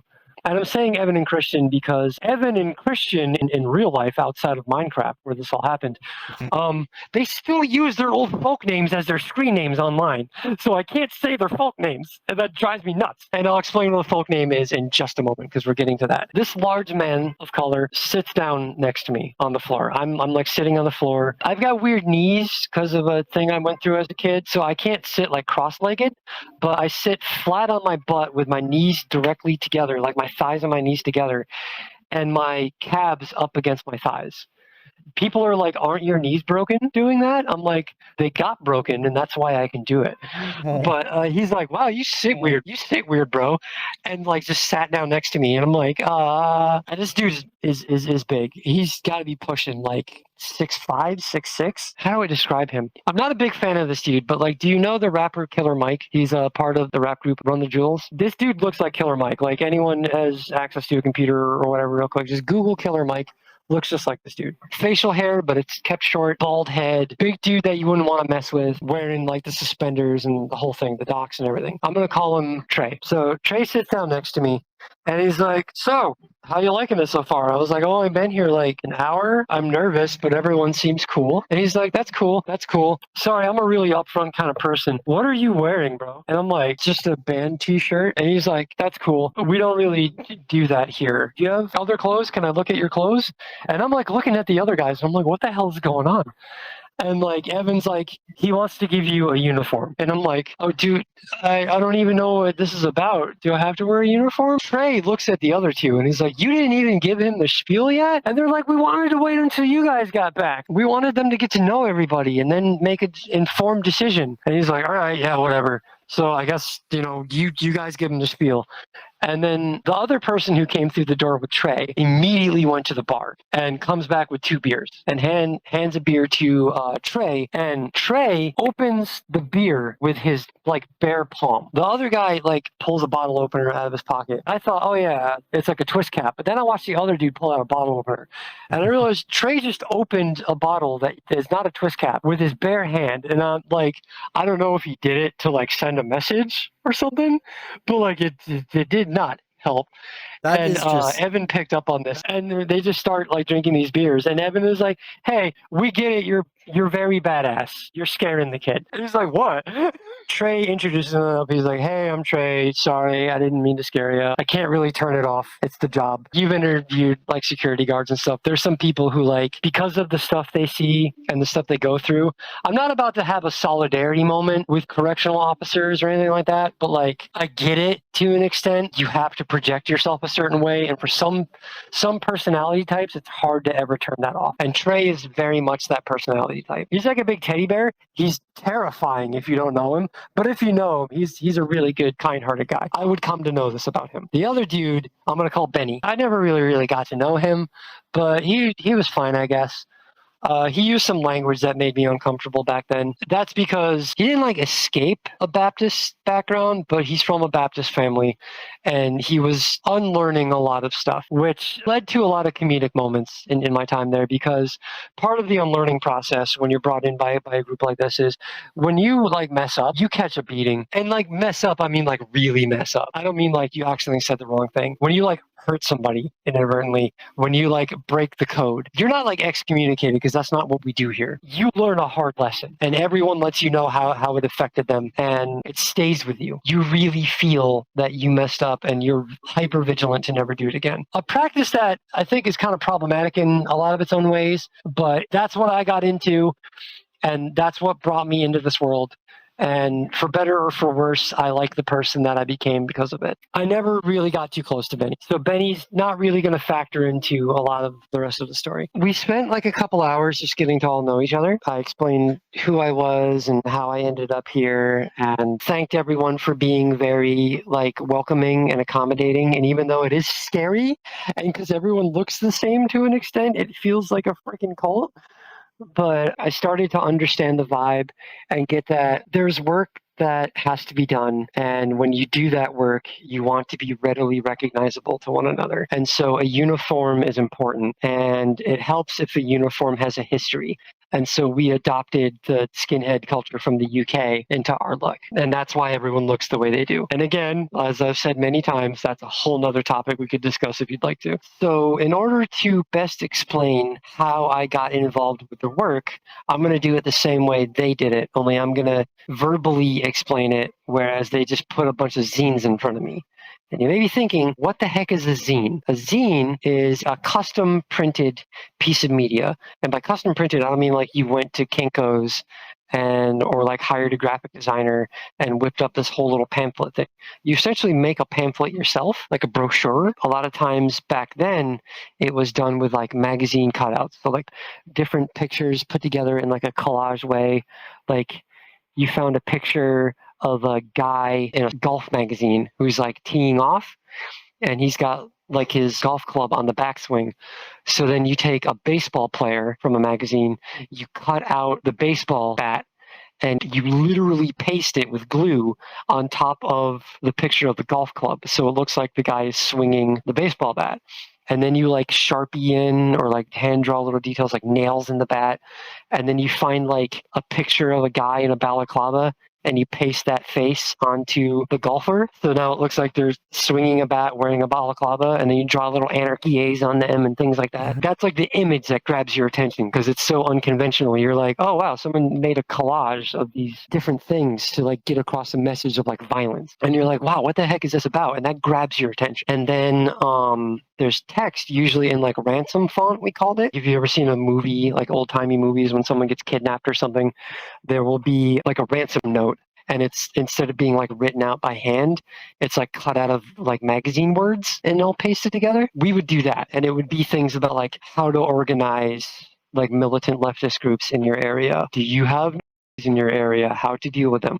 Sorry, YouTube doesn't like that word, does it? I could just say boneheads because that's what we call them. There's a huge misnomer. The only people who can really set it straight are when you actually talk to actual skinheads about the term skinhead. Most people, because of movies like American History X, which again I have problems with, and other popular media and the news media in the 90s misconstruing because they don't get all the facts. They thought that the original American skinhead movement was just skinhead gangs fighting each other over turf, like at the beginning. I'm dumbing it down a lot, but for the sake of brevity, they would lump us all together like it was just any other gang violence, when actually the skinheads were us, and we were inspired by like the UK movement of like anti-racism, of like working class people standing up to defend their neighborhoods. In America in particular, it got started by a guy named Mike, who I believe he was either Michigan or Oregon, I can't remember. But they started a group here in the US in the 80s called the Baldies, and they did much the same thing that we do. And then they started producing zines about how to organize and how to gather.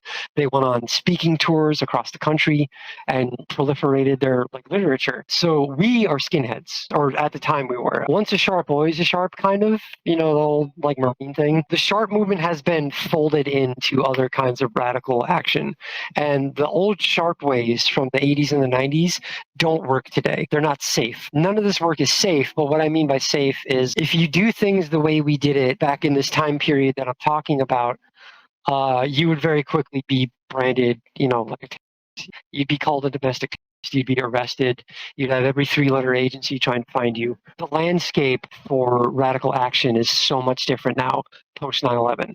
And 9/11 plays a factor in this story because it's a big part of why my group started to not fall apart, but become less viable and also less necessary in certain ways. And that's not a praise of what happened. So anyway, we're skinheads, and the name that we gave to the neo-Nazi groups that we would fight, like the white supremacist groups, were boneheads.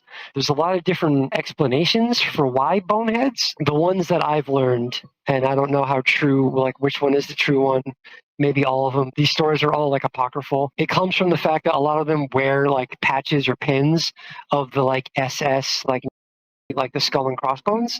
I forget the exact name for it. It's got like a German name. And the fact that they straight up copied our look, and that was intentional. And the Proud Boys have done it recently too, because there are certain groups within Sharp or other skinhead radical leftist groups that used to wear black with yellow trim Fred Perry polos with a little yellow wreath on them. That's a working class skinhead anti-racist thing. And the Proud Boys adopted it as their uniform. And that's very annoying because it's the second coming of what the boneheads did to us as skinheads back in the day. It's the whole thing. It can be confusing if you don't really live in that world, but that's basically how it is.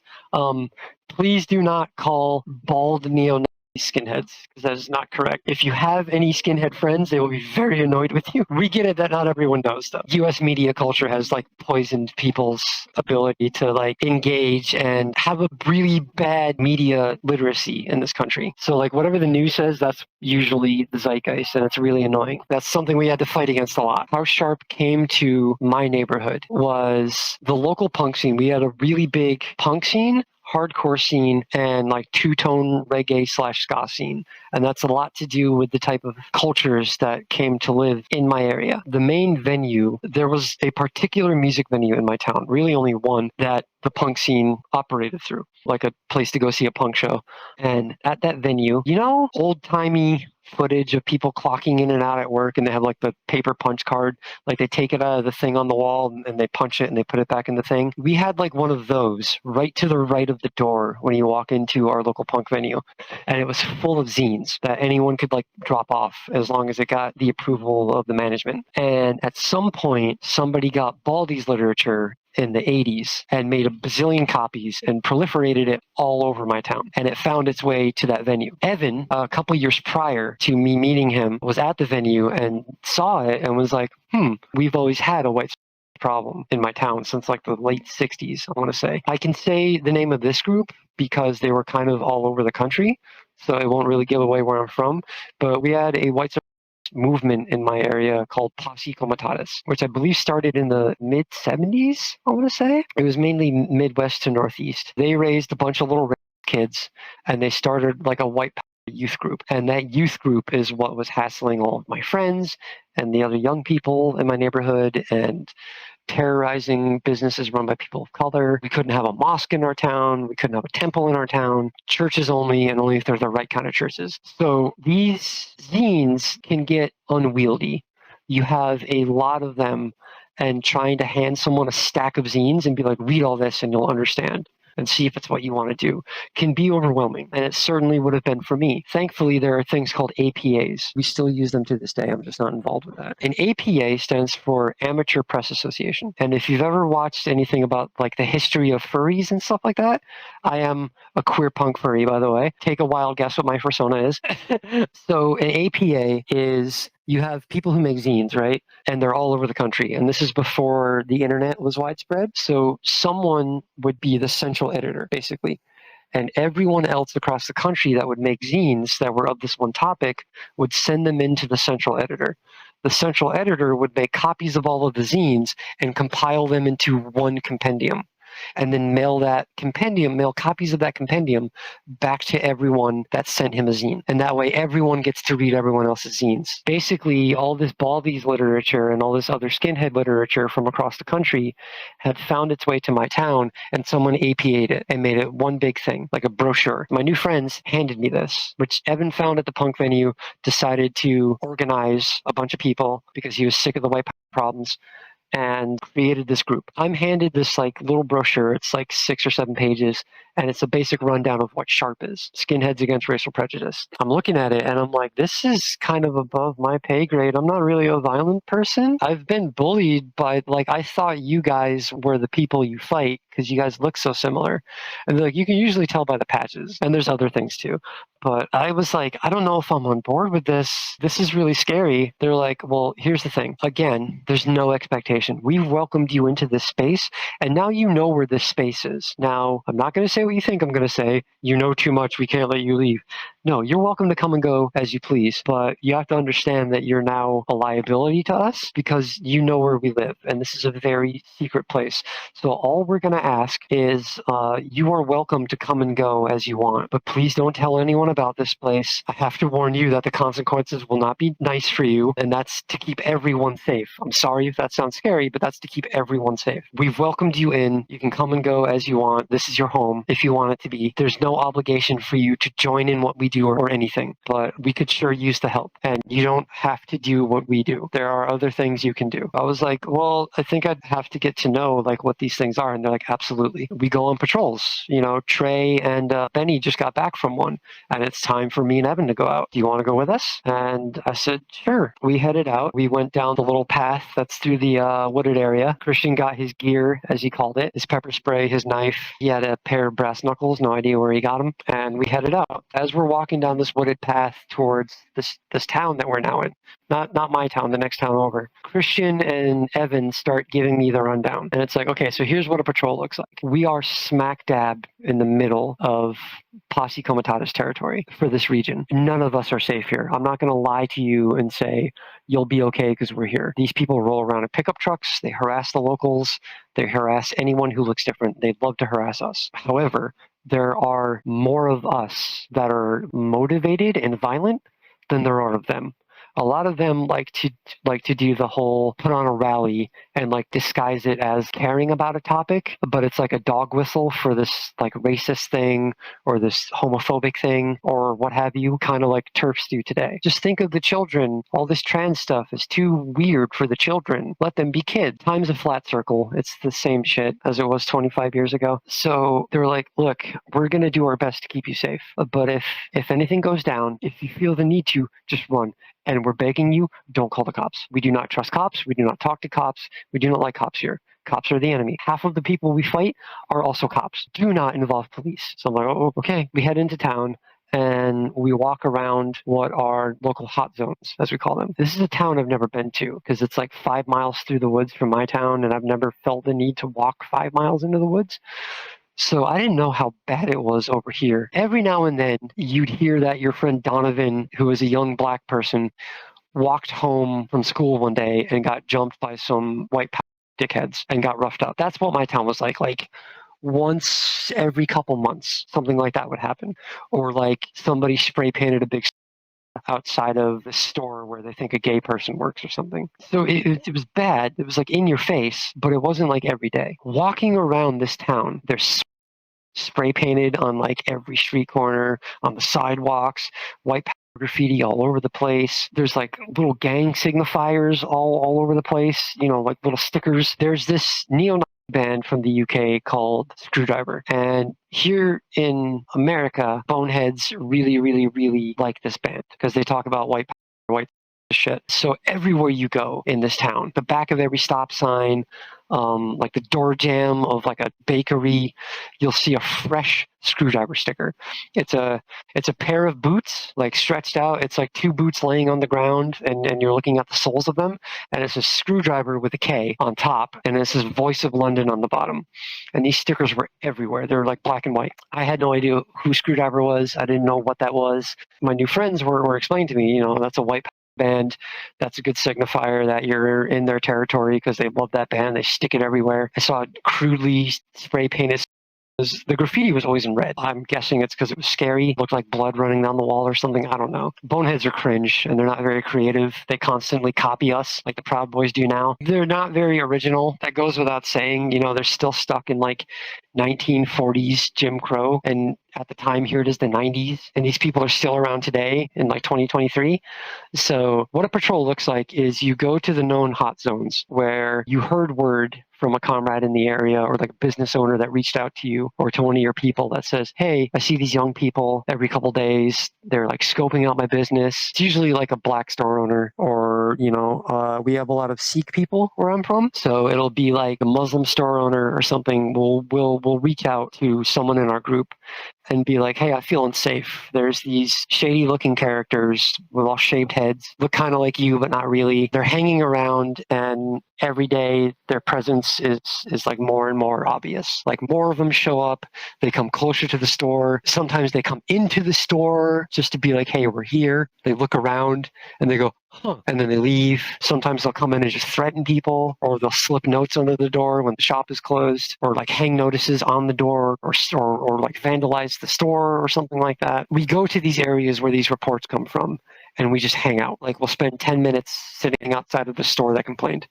And what that is that's just a show of force. That's something like, hey, we know what you're doing and we're here too. And oftentimes we find that that's enough to deter somebody. Because as Christian explained to me, a lot of the boneheads in that area were more involved in like a political way and in like trying to win hearts and minds over to their belief system by like putting on dog whistle type rallies and like events, fundraisers and bake sales and socials and things like that. A lot of them weren't as willing to scrap for the cause, as it were, like what they believed their cause was. So usually just enough skinheads showing up to a place that's gotten threats or had like suspicious activity happening around it is enough to make it stop, because they go, okay, message received, we're going to target somebody else. So we did that for a while.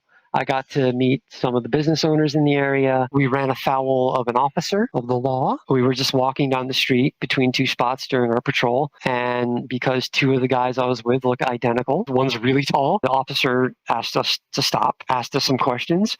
And that was one of the most tense experiences I've ever had with a cop in my life, because this dude was friendly at first. He came up and he's like, hey guys, can I ask you a couple questions? And Evan was like, no, we're busy. And then Christian was like, no, hold on. We're trying to keep the peace. So we stop, and Evan does not want to talk. Evan's not talking at all. He's not even looking at the cop. And by the way, don't talk to cops. If you get into this work, do not talk to cops. It never ends well for you. Christian's engaging with this officer, and the officer is like, hey, what's up with outfits? We've heard about some unsavory characters in the area that wear quite similar outfits to yours. And we're like, oh, we're in a bowling club. This is like our uniform, because we're in a bowling league. And they're like, oh yeah? Where do you guys bowl? And I'm just like, I want to leave. And Christian is just like shooting the shit with this guy. He's like, oh yeah, down at the Whole Bowl, down on Main, blah, blah, blah, whatever. We're there every Tuesday night. And the cop is like, okay, I might stop by some night. I'm in a league too. Just bullshitting back and forth, trying to catch somebody out. At one point, Evan starts walking away. Evan's like, I'm done with this. And he starts walking away. And I'm looking at Evan, and I'm looking at the cop who was looking at Evan walk away and is about to say something. And Christian's like, hey, if you don't mind, we're going to go visit my grandma. Is it cool if we leave, or are we being detained or whatever? And the officer was like, nah, get out of here. And he got back in his cruiser and he left. And I was sweating bullets and on the verge of tears because of how tense and scared. It sounds like a conversation, but you could tell this thing was happening between Christian and the cop, where the cop was trying to catch Christian in some kind of BS. Evan was like, I tell you all the time, man, don't talk to cops. And then Christian and Evan had a little back and forth where they're like, yeah, but they get in the way, and if I didn't, they probably would have wanted to bring us in. This is better, trust me. And Evan, was like, all right, yeah, whatever, blah, blah, blah, whatever. We're going to have a talk about this later. And I was like, oh. So we carry on with the patrol. I meet a bunch of the other business owners in town. I meet some of the locals. Some of them are happy to see us. Most of them are not. I immediately got the sense that the locals know the difference between us and the other people with shaved heads. Mind you, I don't have a shaved head. I have hair down to my middle back that's up in a messy, dirty bun at this point. And I'm not dressed like Evan and Christian are. So successful patrol over, we head back to the squad. Once we get back, we do what's called a debrief, where we get everyone that's involved with the work together in a circle. in the room, and we talk about what we saw, what we did that we might have messed up and we could do better next time. Any like reports we got from, bonehead activity in the area, anything shop owners or like locals said about sightings or weird stuff or anything, and any interactions with cops and things like that. This is what Evan meant by we're going to have a talk about this later. During the debrief, it almost turned into a fist fight because Evan and Christian were from two different mindsets, and these are two rough and tumble dudes. In the 80s, it was really bad with the toxic masculinity in skinhead culture. It got a little better. This is why I call what I was in like second wave ARA, because it was a little misogynistic. It was pretty misogynistic. Girls weren't really allowed to get involved for the most part. And it was very much like if you're not prepared to tussle, you don't have a place here. It changed and it got a little more user-friendly, I guess you'd say. More like femme-presenting and like femme-identifying people got involved. So that shifted like attitudes and the way we all engaged with each other in this like second wave era, whatever. There's going to be sharps that are listening to me say this being like, what kind of weird sharp shit did you guys do? That's not sharp. But like everyone's got their own thing. It got a little toxically masculine for a moment. It seemed like the group consensus was, Christian, you got to stop talking to cops. Like, I know you're trying to keep the peace, but they're not our friends, and everything you say is ammunition. None of us are trying to go to prison, so please stop. And begrudgingly, Christian relented and promised to never do it again. And it was interesting that one of my first interactions with this group was seeing a landmark moment like that, because that's big for the group. That's a huge safety risk. And I got to sit there and watch them work through that. And I got to see how the group dynamic works. And that was very important for me to see. I didn't realize it in the moment. I was internalizing the group dynamic in that moment. Knowing what I know now about what kind of neurodivergent I am and how my brain works, that was exactly how I needed that to play out for me to like get it, quote unquote. So that was an invaluable lesson that I got in that moment that I'm super appreciative for. So after the debrief, we like broke for dinner. There's a strict rule where like you do the debrief and then business goes to the side. The next people go out for their patrol, and everyone who's back at the house, it's decompression time. This group was operating with social dynamics that I wouldn't see in like a larger community sense until recently, like post-pandemic. During 2016 and stuff, there was like safe space talk and SJW this and Gamergate that, and like people would make fun of things like areas to decompress, like a safe space, right? But like we were doing the safe space thing in the late 90s, and like I didn't even realize it until like years later when I looked back, and I was like, whoa. So like we had a strict rule that you debrief and then you decompress. Decompression is no one talk shop for the next like hour or two. Give everyone time to unwind because like maybe something happened on patrol that got you worked up and you just want to relax. You want to get your mind off it. So like we had board games. We would sit and play like Yahtzee or Monopoly. Uno is like the best game of all time. I love Uno. You eat. We cook together. We clean together. Christian took up the bulk of it because that's just kind of the role he liked doing. He was like the den mother. Christian, who I still speak to, by the way, is now non-binary. I'm using he, him because he uses all pronouns and he is a stay-at-home dad. So all this carried into his adulthood. So we're eating and I'm like really hitting it off with these people and I'm starting to feel like I found where I belong, right? For the first time, even in a sense of like a friend group. I've had pretty good friends like as a young kid, but like I always felt like they hung out with me because I was like there, you know? I never really had deep conversations with them. I was just another kid for their game that they wanted to play or whatever. Like they needed someone else for tag. As I mentioned earlier, most of my friends growing up were girls my age, so they needed someone to be dad, like when we played Barbies or something. This is the first time I felt like I belonged somewhere. Not like I was just like, oh, you're here, so come over. Because they literally said, this is your home if you want it to be, if you have nowhere else to go. I remember for the second time, I'm eating and I just started crying. I just started crying into my fucking meal. Which, by the way, was a ham and cheese sandwich and a bottle of water. My new friends are comforting me and consoling me. And Trey, of all people, the big scary gruff guy, he pulls me into this giant bear hug and he like walks me out onto the porch and he's like, hey, I know you've probably gotten to know like Evan better than anyone else here. but like as the resident big scary guy, I want to be the one to like extend this to you because I feel like Evan has a tendency to sugarcoat things. I don't, but also I want you to know that whatever happens, I've got your back no matter what. You're now part of this family. Even if you leave here tomorrow and I never see you again, I'm going to be thinking about you and I'm going to hope you're okay. But we hope you stay. And if you do decide to stay, we would love to have you get involved with this. You don't have to fight anybody. You don't have to hurt anybody. Christian cooks and cleans. Today was rare. He never goes out on patrol. You can help Christian out. You can do this. You can do that. But what do you say? Do you want to stay? Do you want to be a part of this? Do you want to be a sharp? I was like, do I have to shave my head? He was like, she like sucked air through his teeth and he's like, well, let's talk with the group. And so I went back inside. We sat down and decompress time is over. There's some things that we have to discuss if I'm going to be a part of this. And I've pretty much resigned myself that I'm going to stick around. And I really don't want to shave my head because I really, really like my hair. I didn't know this at the moment, but like having short hair makes me extremely dysphoric. And again, I'm identifying as a young gay man at this moment. So we come back in.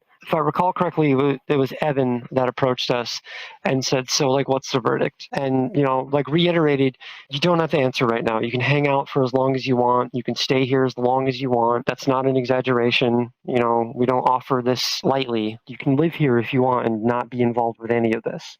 We just ask you to keep hush-hush about it. And you don't have to answer right now. You can take a couple days, a week, however long you need. And I was like, no, I think I'm in. I've seen enough today. My town has problems, but holy hell, man, this is awful. People have to live here. They can't leave. They have like businesses set up. They would have to give up everything to like get out if they could. This is my home now. I'm not, I want to take the trash out. I don't want trash stinking up where I live. And they were like, all right, hell yeah. And then like Christian goes and gets a box of razors.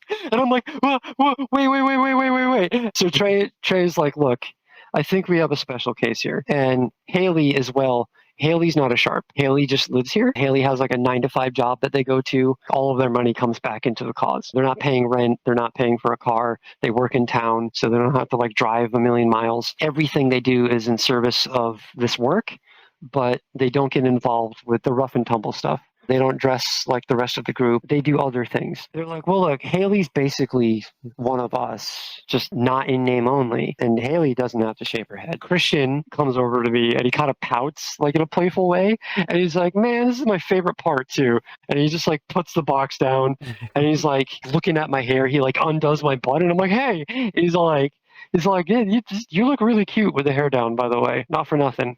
And I'm like, just like blushy moment. I'm like, oh my God.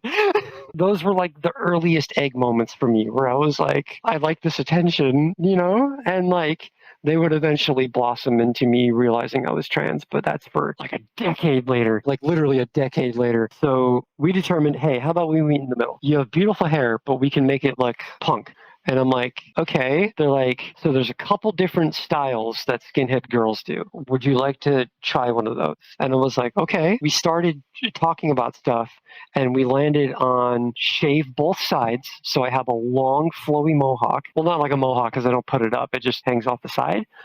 But both sides are shaved except where like my sideburns are. I have some of the hair from further up my temple hang down over my sideburns. So I have these two little dangly bits and I loved it. I absolutely loved it. And I rocked that hairstyle for like 5 or 6 years. They were like, we've got kind of got like a playbook of the uniform. We don't all have to look exactly the same, but there's like an ethos to it, right?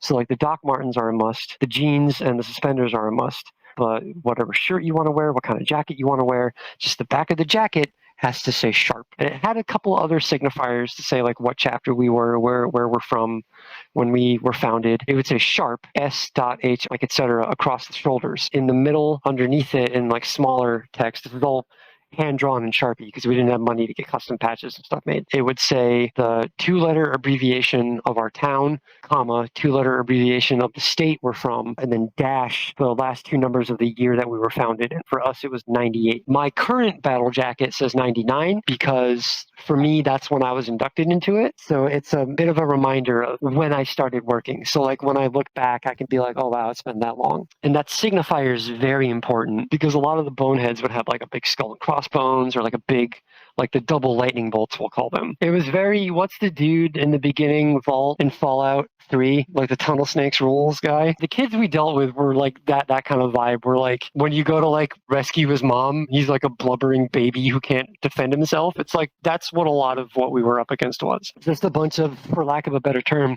punk ass kids that were just terrorizing adults because they were scary looking, and there was a bunch of them. So yeah, I got kitted out. We had a thrift store in town where we knew the owner, who was a seamstress who did like dress repairs and uniform alterations for, you know, like the state workers and things like that. Our group had helped her sometime before I came into the picture. And so she was like sympathetic, and she would give us things. She'd be like, "Oh yeah, there's some jeans came in like your size. Go ahead, take them." Or, you know, "We got another pair of those red suspenders that you guys like. Hey, this pair of pants fits kinda. Let me alter it for you." And she would do all this out of the kindness of her heart. She was a sweet, sweet old lady. The majority of townsfolk did not like us because, again, it's a very rancid vibe where I'm from. And so these little pockets in the community, I hesitate to call it a community, not for people like us anyway, in town, these little pockets of like respite where like you could come inside and like the owner won't hassle you to leave unless you buy something. Or you come in and they're like, "Hey, how'd the patrol go? Hey, we got this shirt in," or blah, blah, blah. "Hey, you know, like my husband went fishing and we have all this leftover fish. Do you guys want it?" That kind of thing. It was always really nice because we had nothing. We had nothing between Haley's money coming in, which wasn't much. It was like part-time, like minimum wage, and the kindness of the people in our community. That's all that kept us going, and it was enough for us. You'll often hear this from like kids that are like on or below the poverty line. We don't get caught up on things like, "I never had a Nintendo when I grew up. I never had a cool bike." Or, you know, I never got that Power Ranger figure that I really wanted for Christmas. We don't care, because at any moment dad could lose his job. We got to pack up and move to another town where the work is, if we can afford to move. Otherwise, we're spending part of the winter in the car, a family of 6 in like a little like minivan. So I keep coming back to this word, but like community is everything to people like us. And I hadn't quite figured that out yet, even though I'd been living it my whole life up to that point, because I never really felt community until I met these guys. Sorry, that choked me up in a good way for a minute. So I got kitted out. I had my hair cut. It looked hella good. I got my left ear pierced. I was in my edgy atheist phase. Ugh. So like I had like a little dangly chain with an upside down cross on it. I taught Christian how to do his eyeliner and stuff because he wanted to start wearing makeup to an extent. He just wanted eyeliner and eyeshadow and stuff to make him look cool. None of us look cool. We look like fucking dorks. like look up sharp. If you don't know what it is, it can be scary and intimidating looking. But like if you've been around these guys as long as I have, you look at that and you go, "Yeah, we look kind of dorky with our big like clown boots and our shaved heads and our suspenders." Like, who wears suspenders? Like, what a bunch of nerds. Hyper violent if necessary, but what a bunch of nerds. So like a couple of weeks went by and I was just vibing and like living with these guys, going out on patrols. They made it very clear that we'd find a role for me. There's no expectation. If stuff pops off, they don't even want me to start fighting because they can tell that I'm not set up for it. They offered to train me, but I was like, I like maybe for self-defense a little bit, but like, I don't know. And they were like, "That's okay. That's okay." Because like, I don't like hurting people. I'm Mama Possum, you know? I don't want to hurt people. That sentiment's changed a little bit in the last decade, but I'm way less physically capable than I was back then now. So I never really trained or anything like that. But we went on our patrols every day, and eventually something happened. And here is my next content warning for a violent interaction. I'm going to be very quickly covering 2 incidents that happened on 2 separate patrols a couple days apart. The first incident was a non-violent one. Some words were said, but fists did not fly. I'll just get that off the top right now. We were going into a gas station to grab water. Legally, we were actually paying for it because we like the shop owner. When we came out, there was a bonehead there that looked to be about 15 or 16 years old. Little baby. I was a little baby anti-racist, so I can't really talk. But definitely much like me, looked like they did not belong here to do the thing that they were very clearly here to do, and that's to harangue the shop owner inside, because it was a Sikh man that owned this gas station. We come out and his eyes turn into dinner plates. Like, oh my God. Like, clearly didn't see us go in and was not expecting two sharps to come out of this building. At the moment, it's me and Trey, the big guy, Trey. And this kid, he's got the shaved head. He's got his own like blood red bomber jacket on with the two lightning bolts on the back. He's all kitted out with racist boots and braces look. And he's like, clearly he's been conditioned to stand his ground. But I could see his hand shaking. Like, this kid was terrified. So Trey walks up to him and says, "Look, you look like you're out of your depth here. I'm going to give you the ultimatum." And the ultimatum is something that a lot of sharps and militant skinhead anti-racist, bigotry in general groups who do community defense in Minecraft, for lack of a more detailed term. There's this thing we have called the ultimatum. I don't know how in parlance it is nowadays. It might be different now because I haven't been involved in this level of it for a while. But back in the day, we had this thing called the ultimatum. And the ultimatum is you walk up to a bonehead, especially if they look like they're not ready to fight, and you give them the ultimatum. Hey, I'm going to give you one chance to denounce everything that all of this stands for, and you gesture to all the patches on their jacket and whatever tattoos they have. I'm giving you one chance to walk away from this life and walk away from me in this moment. And if I catch you around here wearing that jacket tomorrow, I collect your teeth. This kid about pissed himself. He was like, hey, man, hey, my dad is into this stuff and my friends are all into it. And like, I don't know how to get out of it. Like, I'm not really about this, and they sent me in here to like go start some stuff with the business owner and then like say some stuff to him, but I don't really want to do it. And like, to this day, I don't know how much of that was true. Maybe he fully liked what he was doing. He just didn't expect to get caught by himself, which, by the way, this is why as sharps, we always ran in minimum two. Never go anywhere alone because you're just a target. So his people clearly didn't care about him, or he was going through some kind of like rite of passage where you have to go out on your own and do some nonsense and come back. I don't know. I try not to make sense of the way that think. So Trey is like, okay, calm down. We're not going to hurt you if you give me that jacket. And he was like, my dad got me this jacket. It's like a fucking $200 bomber jacket, and my mom sewed all the patches on. If I come back without this, he's like, it's the jacket or your teeth, man. This kid took that jacket off so quick and had it, and they just skedaddled. I never saw this kid again. And now we had a new trophy. Not for long, though, because we do something with these jackets. So Trey and we start heading back. And I'm like, that was really scary, man. Trey's like, what are you scared of? That kid was nothing. I was like, no, but like, what if he had like buddies looking from a distance? What if there was more of them than us? And Trey's like, which again, as I said, the old ways do not work today. Not knowing your surroundings, only having two people, focusing on one target and not having someone like looking out to see if there's anyone else trying to creep up. Recipe for disaster. Planning is everything nowadays.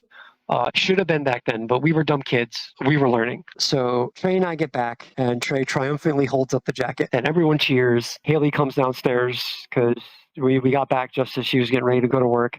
And Haley goes, oh, so the kid got blooded, which is basically like I've cut my teeth, like I've had my first interaction and I came back okay. And we got a trophy. None of it was my doing. I just stand back and watch, terrified. But they were like, cool, bonfire tonight? Oh, hell yeah, bonfire tonight. What we would do is we would cut the back patch out of the back of the jacket and keep it. We would do something with the back patch as well. We'd start a bonfire and we'd throw the jacket into the bonfire. And we'd all hang around and drink and party and have a good time. The next day, and this is where it gets violent, the next day, we do the second part of the jacket deal, which is you take the back patch that we cut off the jacket and we return it to where we got it. So we went back to that parking lot and we nailed it to a phone pole. And that's a sign of if you're feeling froggy, leap, for lack of a better way to put it. It's a message. We're here. One of your people got a little bit too rowdy and we handled it. It's only going to escalate from here. So back off. As we were leaving, nailing the thing up, a pickup truck creeps from around the corner and pulls right in front of us, pulls up on the curb, like up onto the curb, and blocks us from walking down the sidewalk. Two boneheads pile out of the back and two boneheads get out of the cab. One of them has a knife and one of them has a lead pipe. And I'm with Evan. Evan was like, Rob, get the hell out of here. You're not ready for this. Get the hell out of here. Evan was clever than some of us. when it came to this work, and he ran too. That's 4 of them against just him, and he's not willing to die over a back patch. So we book it. We get up around the corner, and we duck into a McDonald's. They clearly saw us go into the McDonald's. They're in a truck. If we just take off, they're going to catch us. We don't want to lead them back to where we stay, and we're not outrunning a pickup truck. So we're like, we have to stay here until they go away, and they might not go away. We don't have a phone. We can't call our friends. Like, what do you do? We don't have power back at the squat. So what do you do? So you just wait. You just wait. Thankfully, we had a little bit of money. So like we got some food so we wouldn't get kicked out. And we just sat down, and they're pickup truck in the parking lot, and they're sitting in it, and they're looking at us, and we're looking at them.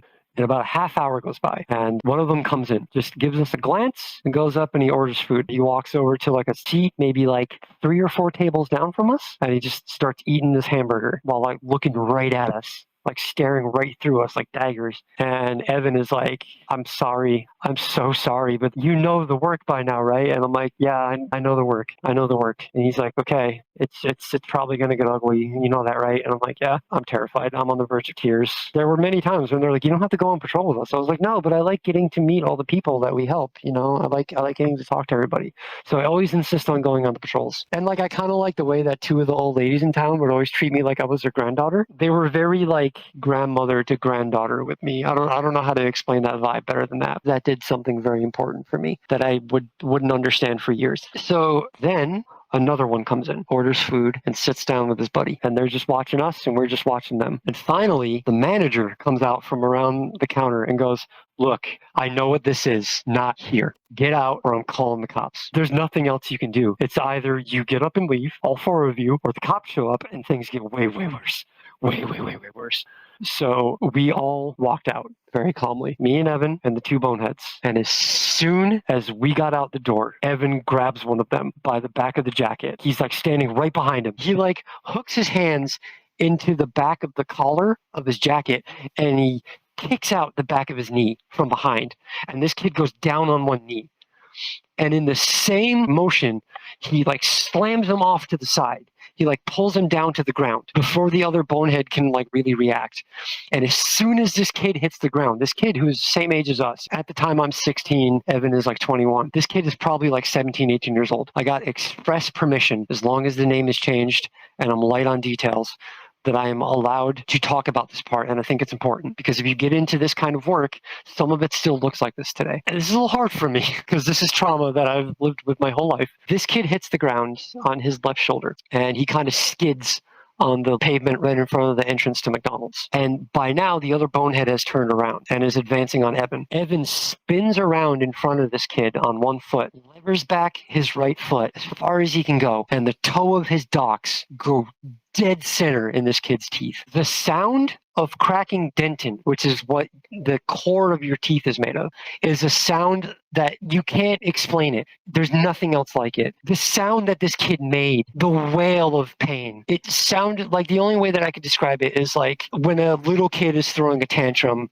and like gets spanked in a store by their parent. That like childlike wail of pain is what came out of this like 17, 18-year-old kid's mouth through a gurgle of blood and broken teeth. Mercifully, the other bonehead was more interested in helping his buddy than dealing with us. Because remember, his other 2 buddies are around the corner. Well, I didn't really mention this, but the entrance that we walked out of was around the corner from where the pickup truck was parked. So they didn't see any of this happen, but they certainly heard their friend get his teeth kicked in. So this other bonehead is like helping his buddy, and Evan is like, go! And so we bolt. We hang out in a couple alleys. We hide behind some businesses. We jump in a dumpster at one point, but eventually we get home. I hate that visual. I wish I could erase this from my head. This whole time, I'm like fully dissociated. Evan is basically dragging me by my shirt all the way back. God, this is hard. I've never verbalized this. Like I've typed this out to a friend when we were trading old skinhead stories, but I've never verbalized it before. I've never spoken the description of what happened to this kid. The violent part's over. I'm done describing the violence. It's now going to be putting the fragments of my shattered mind back together in the afterglow of this violent exchange, where I was absolutely certain me and Evan were dead. I did not think we were going to walk away from that I thought the second we left that McDonald's, we were done. If it wasn't for Evan doing what he did, neither of us would probably be here right now. That's real. That's 100% real. It's not just a part of being part of the work. If you're not in the work, you are a target, if that makes sense. If you're not actively pushing back against these kind of people and you're noticeably queer or like different or like a person of color or from certain like religious backgrounds or whatever, you will eventually become a target if these people are in your area. I don't know that violence like this is really avoidable when these type of boneheads, I'm going to say the word now because it's what they are, when these are in your area, you can't ignore them because they fester and they cause rot and they will ruin your area. They will ruin your neighborhood. They'll ruin your community. People will lose their lives. It keeps happening. It just keeps happening. So forgive me if I'm a little bit of a wreck as I try to unpack this.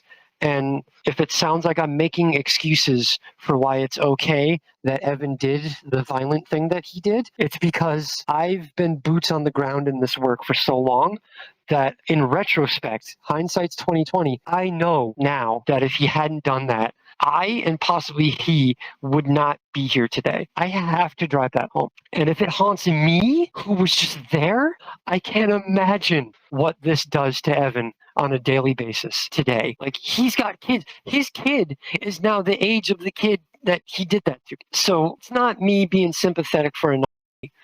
That's me realizing and like trying to paint a picture. And why I wanted to come on here is I wanted to have fun and talk about how rewarding this work can be and the camaraderie and like haha funny things that we do together, but also to express that it's not all sunshine and rainbows. Most certainly not. If you're going to get involved in this work, especially at what we call like the bruiser level, where you're the people getting hands-on with bonehead types, I guess now we call them Proud Boys, Leave Our Kids Alone, other groups like that, Patriot Front, but they're a joke.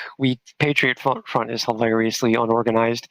They look like they're organized in videos, but they're just a whole mess. They keep getting arrested and locked inside of their U-Hauls when they show up to things. It's so funny. Google Patriot Front U-Haul later when you have time and just enjoy. They're absolute clowns. They should be taken serious to an extent because they are dangerous people, but they are a whole mess. So we get back to the squat, and it becomes very apparent what my role in this group is going to be. This is actually good because I mentioned that I forgot to mention something about my name just a couple minutes ago.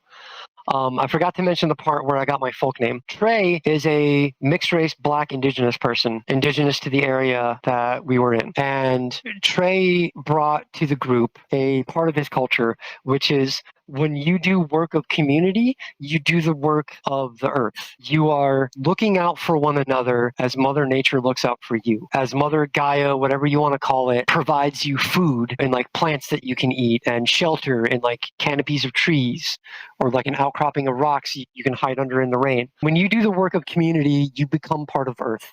And you can never be rock. You can never be tree. You can never be water. But what you are is animal. And so you take a name, it's not like an animal spirit thing. It's just how people perceive you. Any indigenous people from this region are pointing at the screen right now going, I know where this fucker's from. I know right where this person's from. It's basically like, I mean no disrespect, but like I have friends who have explained it to me this way, or not explained to me, but have worded it this way. It's like a Facebook "What kind of animal are you?" quiz, but in like a spiritual sense. And I swear this is just a coincidence alongside the fact that I've been a lifelong furry since I was a little kid. But I've always felt other. I've always felt misunderstood. Who hasn't? Blah blah blah. Angsty teenager stuff. But like no, like legit, specifically in like a neurodivergent queer kid way, I didn't fit into the culture that was around me. Or I did, but I just didn't find my people yet. And when my people found me, they got to know me and found who I was. And I found who I was as a result as well. And isn't that in so many ways like a possum? Everyone thinks they're gross and they have rabies. They can't get rabies, by the way. Their body temperature's too low. They just eat trash and they're stinky and they'll attack you and they're scary. But no, don't do this. Don't do this. But you can just pick a possum up. The hissing and like the baring their teeth. Having grown up around possums my whole life, they're everywhere where I'm from. they're more bark than bite. And I had kind of a look to me in this time. I was a sharp. I ran with scary dudes. I myself did not look scary, but I was scary by association because of the people that I was glued to the hip of. I never went anywhere without at least one of my sharp buddies. So people made a lot of assumptions about me and how like a possum, right? And here I am living in this rundown farmhouse with a bunch of other dirty mountain kid punks. How like a possum. I'm living in the trash. I'm misunderstood.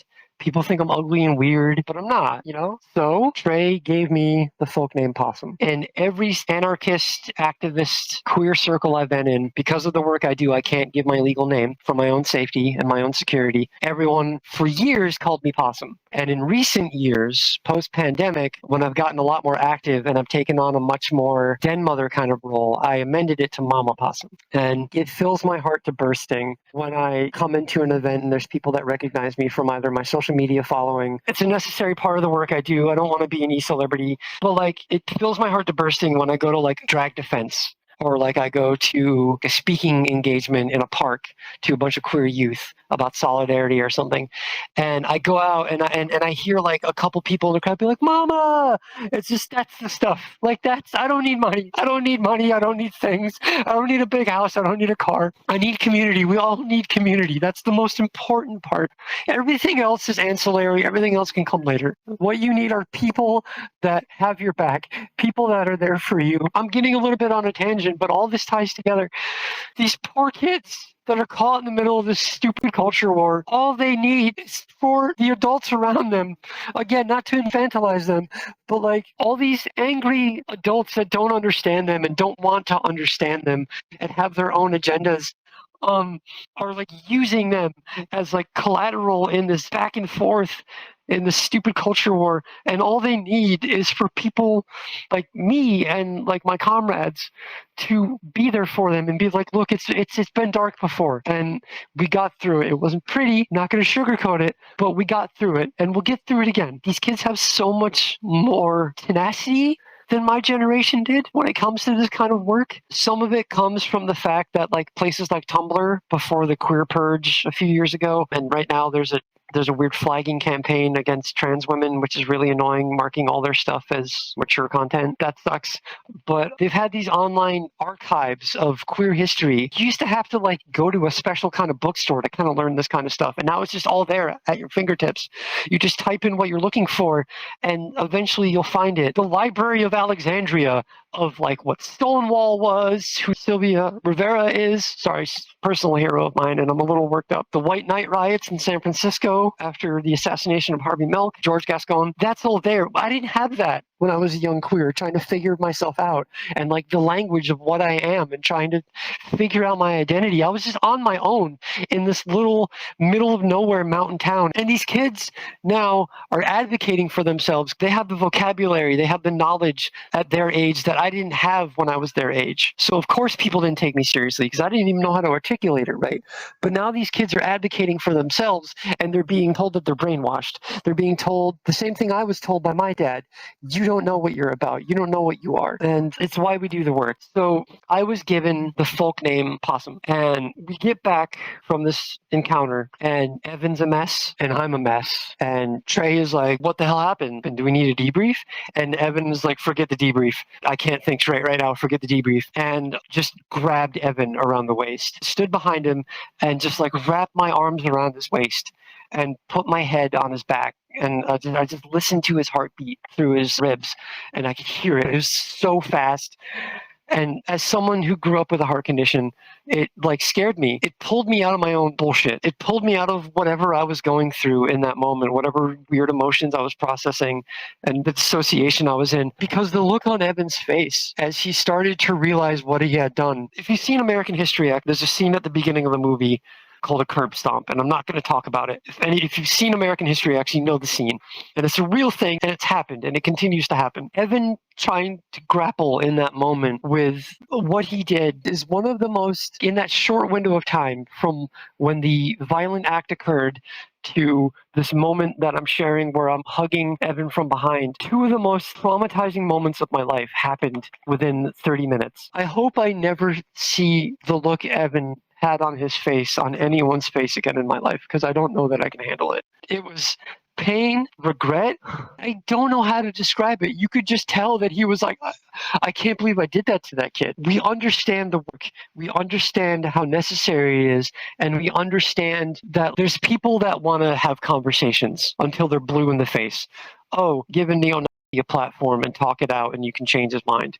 Give a neo-Nazi LSD and he'll have a trip and he'll see like the universe outside of his physical body and he'll be like, oh my God, it's so beautiful. What are we doing? And he'll change his mind. We've all read the articles. We've all seen the Young Turks. I hate those guys. It doesn't change the fact that we're kids, man. We're kids. And because no one else is taking care of this, we've taken it upon ourselves to protect our community because the cops aren't doing it. The adults in our lives aren't doing it. The adults and the cops are both part of the problem. They're both perpetuating it. All of that is coming down on Evan in this moment. So I'm just hugging Evan from behind. He just like lets his knees buckle. He just comes down to the floor and he's like sitting on his knees. And I come around in front of him and I've got my arm on his shoulder. And I'm like, hey, man, not for nothing, but you just saved our lives, dude. Like, I know you're going through it right now, but you have to know that if you didn't do that, we were both dead, right? And he just kind of like nodded his head and he started crying. Evan just kind of stands up. And if you've ever seen the scene in a movie or like a TV show or something where someone who's like going through something just kind of like gets up and like all of the life is like gone from them and they just kind of walk out of the room. I can't put it into words. It's just it's just this tragic walk. And Evan walks out onto the porch on the side of the house and he just kind of leans on the railing and he lights a cigarette. And me and Trey go out, and I didn't mention this because I don't really know these stories firsthand. I only heard them in passing from like the other guys. Trey has had a number of violent encounters because Trey's black. So the majority of us were just white kids. Trey's black and indigenous. Trey was a target. Trey got mean because he was a target. And as soon as he was approached by Evan, he was all in because he was going to get attacked no matter what. So he figured he might as well have backup, I guess. So Trey comes out and he's like, hey man, do you need to talk? Because like I know like this isn't your first time, but something happened that's different, man. What happened? Evan clearly just he couldn't form words. Like I could see him like trying to start talking, and he would just be like he would just like croak, and then he would just give up. And so I explained what happened. I broke down because I'm within an hour of it happening. I'm still processing it all. Trey is like, holy shit, we need a debrief right now. I know that you're not like ready, but like we have to discuss this right now because the cops are going to be on scene and they're going to be looking for us. So Evan kind of nods and comes back inside and we get everybody. Haley's there. Haley heard cops are going to be looking for us and came out and was freaking out. Benny's not there. I forget where Benny is at the moment. He's not on patrol, but I don't remember where he is. Again, I didn't really get to know Benny, so I don't know what his deal was. I just remember Benny wasn't there. So Trey calls a debrief, and we're all sitting in the circle on the moldy carpet. He says, okay, look, something really, really bad happened. Trey and I explained it. By now, Evan's starting to like come back down to earth. He's able to speak for himself about what happened, but he is visibly freaking out because as hard and tough as some of these guys are, again, Evan is 21 years old and he just kicked a kid in the teeth. This is like go away forever. So we don't know what to do. And we're like, one, we have to get out of here. There's another town. If we go through the tree line, it connects to my town. And then I don't know how fast the cops are going to talk to each other if they do or if they don't. I know some people, I'll just give them a bullshit thing and say like, we need to lay low or whatever. Because keep in mind, I haven't talked to my friends in like 7 months at this point.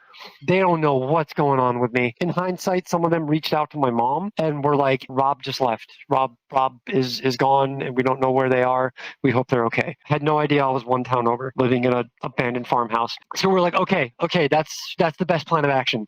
So we set out to go. We like pack up everything that's essential, things that we would have a hard time like replacing, and we just go. In like 10 minutes, we're out the back of the house into the trees and we're hiking through the woods. The next like hour is one of the tensest experiences I've ever been through. Like when I said the chat that Trey had with that like 16-year-old bonehead was tense, we didn't talk for like an hour and a half. I don't know if it was because we were afraid if the cops were looking in the woods for us, they'd find us, or if it's just because this was a weird situation we're in and we just don't know what to say. Like, what do we do? One of our comrades just committed felony assault with good reason, I think, but doesn't change the fact that this is your life is over type shit. And at the very least, if the cops didn't get involved, oh boy, the posse is not gonna like this, and they are going to come for us. So we are freaking the hell out. We make it to my friend's place, who is absolutely blown away that I'm still alive, by the way. His parents aren't home, but he says, come in. We spend most of the night in their basement because we were like afraid to be like in the view of like the windows and things. Just in case. We're just chilling in the basement until about like 10 at night when their dad gets home. We found out that their mom was on like a business trip out of the country. I think they were in Canada or something. Their dad came home from work at like 10 something at night and was like, who the hell are all these people? And where's all their hair? Sorry, a really bad attempt at levity. So my friend, who I will not name, explains the situation as we gave it to him. And it's like, look, they're mixed up in some stuff. We just said it was like gang stuff and that we just need a place to stay for the night and we'll be gone in the morning. This dude, who I will mention is Sikh, was like, no questions. Was like, hey, if my son trusts you and I know Rob, I remember Rob. Hi, Rob. Nice to see you. It's fine. Just please don't bring whatever this is here. I'll feed you tonight. I'll get you all blankets and you can stay here tonight. But while I'm at work tomorrow, please vacate. And we were like, absolutely, thank you so much. Come to find out later on, the cops were not looking for us because the kid that got booted was a known problem in the area. He was the one that took the initiative to get out of the truck and come into the McDonald's first. And that's very in his nature, we would learn after the fact, because he was like the head of the local like youth chapter. He was like, there wasn't really like a leader. They more had like den mothers essentially, but like this kid was like the bright rising star of community violence and terror. But he was not well liked by the police because he caused lots of problems that the cops had to divert from other likely white activities to go deal with. So it turned out to be a big nothing burger because ultimately Posse didn't have time for us because Posse had their own legal troubles and they did not have a high key manhunt for a bunch of teenagers on their list of priorities because PR was not good in town, because said kid that on the spot signed up for the Doc Martin dental plan, he had done some shit in town and he's the son of someone that's like part of like a church group that does a lot of fundraising for low-key white activities. Something he did caused enough of a ruckus in town that it outed their whole family. And now they were fighting this PR nightmare in town so they wouldn't get ousted from their church. And I'm not like a spiritual person, but if ever I believed in like the universe intervening, I mean, what do you call that? That's a literal miracle. Because like I live in a small town. The neighboring town where this happened is a small town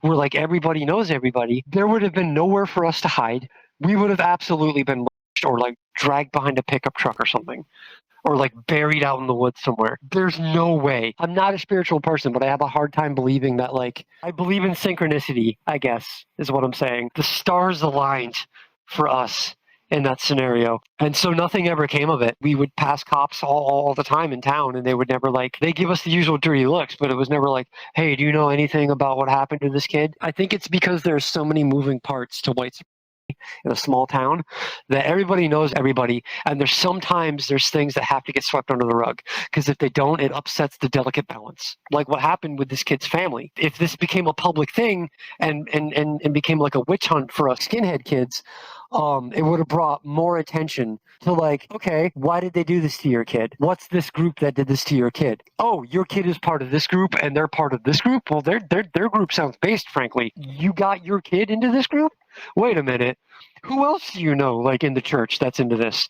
And that would have blown the whole spot up for them. So they had to let it go. That was the first incident. Moving on from that, unfortunately, this next part is also kind of hard. It's probably the hardest part for me of what's left to tell of my story, and I'd like to rip that band-aid off. So there's a phrase that we're not allowed to say here on YouTube. We'll say, all cats are beautiful, and that's what this next part is about. I call this chapter Officer Harris and why I don't go anywhere alone. So from the time that I began living on my own on the streets and into just under the first year that I was with my comrades, I began to get hassled by a local sheriff whose real name is Officer Harris. I will not name the town. I will not say his first name or his badge number because I don't even know that. But Officer Harris would become as my miserable father would put, a character building experience in my life. Sorry if I'm joking a little bit here. This is hard, but I want to get it out there because it's important and it's relevant. You'll already know that at the time I'm 16 and I am what a lot of you kids would probably know as a twink. I'm a very effeminate gay male at this time. I'm not anymore, but I was attractive to a certain discerning type of eye, namely a type of person known as an no more than to a local sheriff named Officer Harris. My first encounter with Officer Harris goes the way many sex workers have their first encounters with law enforcement, minding my own business. In fact, I wasn't even quote unquote working at the time. I was on my way to our squat and I had stopped at a local Krishna grocery store in town that was along my route. I had gone inside and I had legitimately purchased with money I earned I forget what they called them back then before we had Coke Zero, but whatever. We'll just say it was a Diet Coke. And I had sat down on the curb outside of the Krishna grocery because it was a hot evening during the summer, and I was just enjoying this ice cold soda when a sheriff's Crown Victoria police car pulls into the spot off to my left. I don't think anything of it because I haven't done anything wrong. I don't look particularly suspicious. However, I am sitting on the curb directly in front of a sign that says no loitering. However, I know the family that runs this grocery store because we've done a lot of community work for them, and they don't mind me being around. In fact, they welcome my presence and the presence of my comrades, my scary comrades. It kind of doesn't matter if Officer Harris knew this or not, but he didn't say anything to me at first. He walked right into the store, did his business, bought something, came out, placed it in his squad car, and leaned up against the driver's door, crossed his arms and looked at me. And I looked up at him and I nodded to him because, even at this time, I did not like police, but I'm by myself and I do not want to cause a scene. So Officer Harris says, "Nice night, huh?" And it was it's probably about 75 degrees. It was a clear night. I don't remember what kind of moon it was, but you could see it. It was crystal clear. You could see all the stars. It was very balmy. And I was just vibing, drinking my soda. And I was like, "Yeah, it is. Can I help you, officer?" And I almost wish I didn't say that because part of me thinks that engaging him like that was kind of his in to I don't know, cops do what they want. I'm kind of victim blaming myself here. I need to not do that. So he goes, "You know how to read, right?" And I was like, "Oh no," because I know exactly what he's going to say. I'm like, "Yes, officer, I'm sorry. I know the owner. I just had a long walk. I was just sitting down to rest and catch my breath, and then I was going to go home." And he was like, okay. Where do you live? I'll give you a ride." "No, officer, that's okay. I don't live far from here. I don't need your help. Thank you very much, though." "No, I insist." So I'm sweating bullets, and I'm visibly shaking in this moment. And I stand up, and I screw the bottle onto my Coke, and I say, "Okay." And I'm panicking because I'm obviously not taking him to the squat. That would be a massive betrayal of trust to my comrades that would render all of us homeless, most of us arrested. So I tell him to take me to my parents' house and just hope he's going to drop me off in the driveway. Because as I mentioned earlier, my family lived up a really long, windy, wooded driveway. So if he just drops me off at the bottom, I can just run up, wait till he leaves, and then run through the woods for an hour and a half back to the squat. Not an ideal situation, but better than going to jail, better than leading him back to where I'm currently staying and blowing up the spot, as we would say. So yeah, I get in and I go to get in the back and he goes, "No, you're not a perp, right up front with me." Okay. So I get in the passenger seat and I put my seatbelt on and we back out. I give him the address to my parents' house and we start driving. We don't go towards my parents' house, at all. We don't even leave this town. Because remember, I live the next town over. I bring this up and I say, "Hey, we're going in the opposite direction of where I live." Officer Harris completely ignores me. I ask him to stop the car and let me out, and he completely ignores me. We drive for maybe 5 minutes and we get to the school, the elementary/middle school. We drive around back where the basketball courts are, and there's nothing back here. It's just there's a tennis court, there's basketball courts, It's like the L-shaped back corner of the school building and just a line of trees. So there's no possibility of a witness. And I'm fucking terrified. My heart is pounding. I'm sweating bullets, and Officer Harris can see this. Officer Harris puts the car in park and he turns to me and he says, "Don't say a word, take off your seatbelt and get out of the car." So I do. And my first thought is to run. Immediately preceding that is my second thought: I can't outrun a Glock. So I get out and I stand with my arms crossed and I wait for him to get out of the car. He calls in something on the radio. I have no idea what it was. Maybe it was him signing off for his dinner break or something. I don't know. But he gets out of the car and he walks around like the front and he says, "Come here." And I walk over to him. So I'm like standing in front of the passenger front wheel. And he says, "Turn around and put your hands on the hood." I'm going to, for my own sake, and because I know you're probably going to have to cut this part, I'm going to spare the details of what happens next. He has me assume the position for like a frisk, right? He's going to pat me down. Yeah. You already know I'm going to tell you that's not what he does. What happens, happens. He tells me, "I know that you don't live with your parents. I've seen you around town. I think I know where you live right now. And I think you know that that means I have leverage. You're just some greasy street punk. No one will miss you. And it's your word against a sheriff. So I don't need to tell you that what happened tonight didn't happen, correct?" And I said, "Yes, sir." And this motherfucker got in the car and left me at the school. Now remember, this is 1999, and I'm a poor kid. I'm a homeless poor kid. I don't have a cell phone. I don't have a pager. I have a couple of quarters and like $1 or $2, I think, in my pocket. But I'm nowhere near a payphone. And even if I got to a payphone, our house doesn't have power, much less a phone. So the only way for me to talk to somebody about what just happened to me is to walk all the way home in the middle of the night alone. And that 5-minute drive that we went on added another half hour to my already 45-minute walk. To say I was in an unstable place would be an understatement, but somehow I did it. I took a couple breaks, I sat down and I cried, and I processed what happened to me. And I went through a lot of different stages of grief, like in rapid succession, because I arrived at anger really quick. And I think that's mainly what got me home that night. Now, this was probably about like a month or two after the whole McDonald's thing. So like we were still pretty like freshly processing the trauma of that incident. So like I didn't really want to put this on anyone. So I got home that night and I remember Trey was up and so was Benny. And they were like, "Hey, Rob, how are you doing? Like you seem frazzled. Like what's up?" And I was like, "Oh, I just had a rough night. It's nothing I really want to talk about. I just want to go to bed." So I did. I went up into my little room and I curled up in my air mattress and I curled up with my blanket and my stuffed animal that Trey got me. Pokemon had just come out, and at the time I was really into Vaporeon. So Trey had shoplifted me this cute little Vaporeon plushie, and I hugged that thing like it was the only person in my life, and I cried and cried and cried, but I made sure to do it like quiet enough so no one would hear. I couldn't talk. I couldn't relive what I had just gone through. Oh, I'm sorry. Sorry, I was hugging my plushie and it hit my controller. One of my housemates actually, after the last session, they saw how utterly disastrous I looked.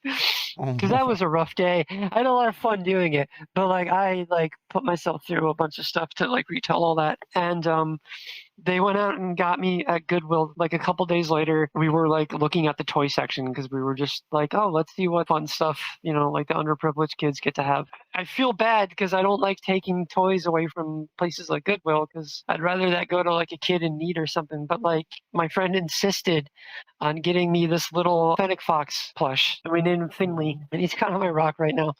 He's got big floppy ears just like you. I was going to name him Azil, but I was like, it's a little contrived. But yeah, I don't want to talk about Officer Harris anymore, except to say that there were 2 more incidents. They went much the same way. I never got justice. He's still a cop with that PD to this day. He's going on 40 years with that force. He's a fucking monster, but so is every cop in my mind. It just sucks thinking that he might have hurt somebody else the way he hurt me. The other guys found out eventually. I talked to one of them, who I'm actually going to talk about next. I haven't mentioned him until now because I wanted to give him his own space. I want to talk about someone who is probably one of the most important people that I ever met in my life. And I met him during the time that I spent in this rundown plantation house. I'm going to refer to him by his real name, and you'll understand why. I've spoken to what friends of mine I could track down from this period of my life to see if they felt it was appropriate. And the two of them that replied back to me said, yes, we think it's important that you immortalize him because he was important to all of us. This is a young man by the name of Raphael, or just Raph as we called him.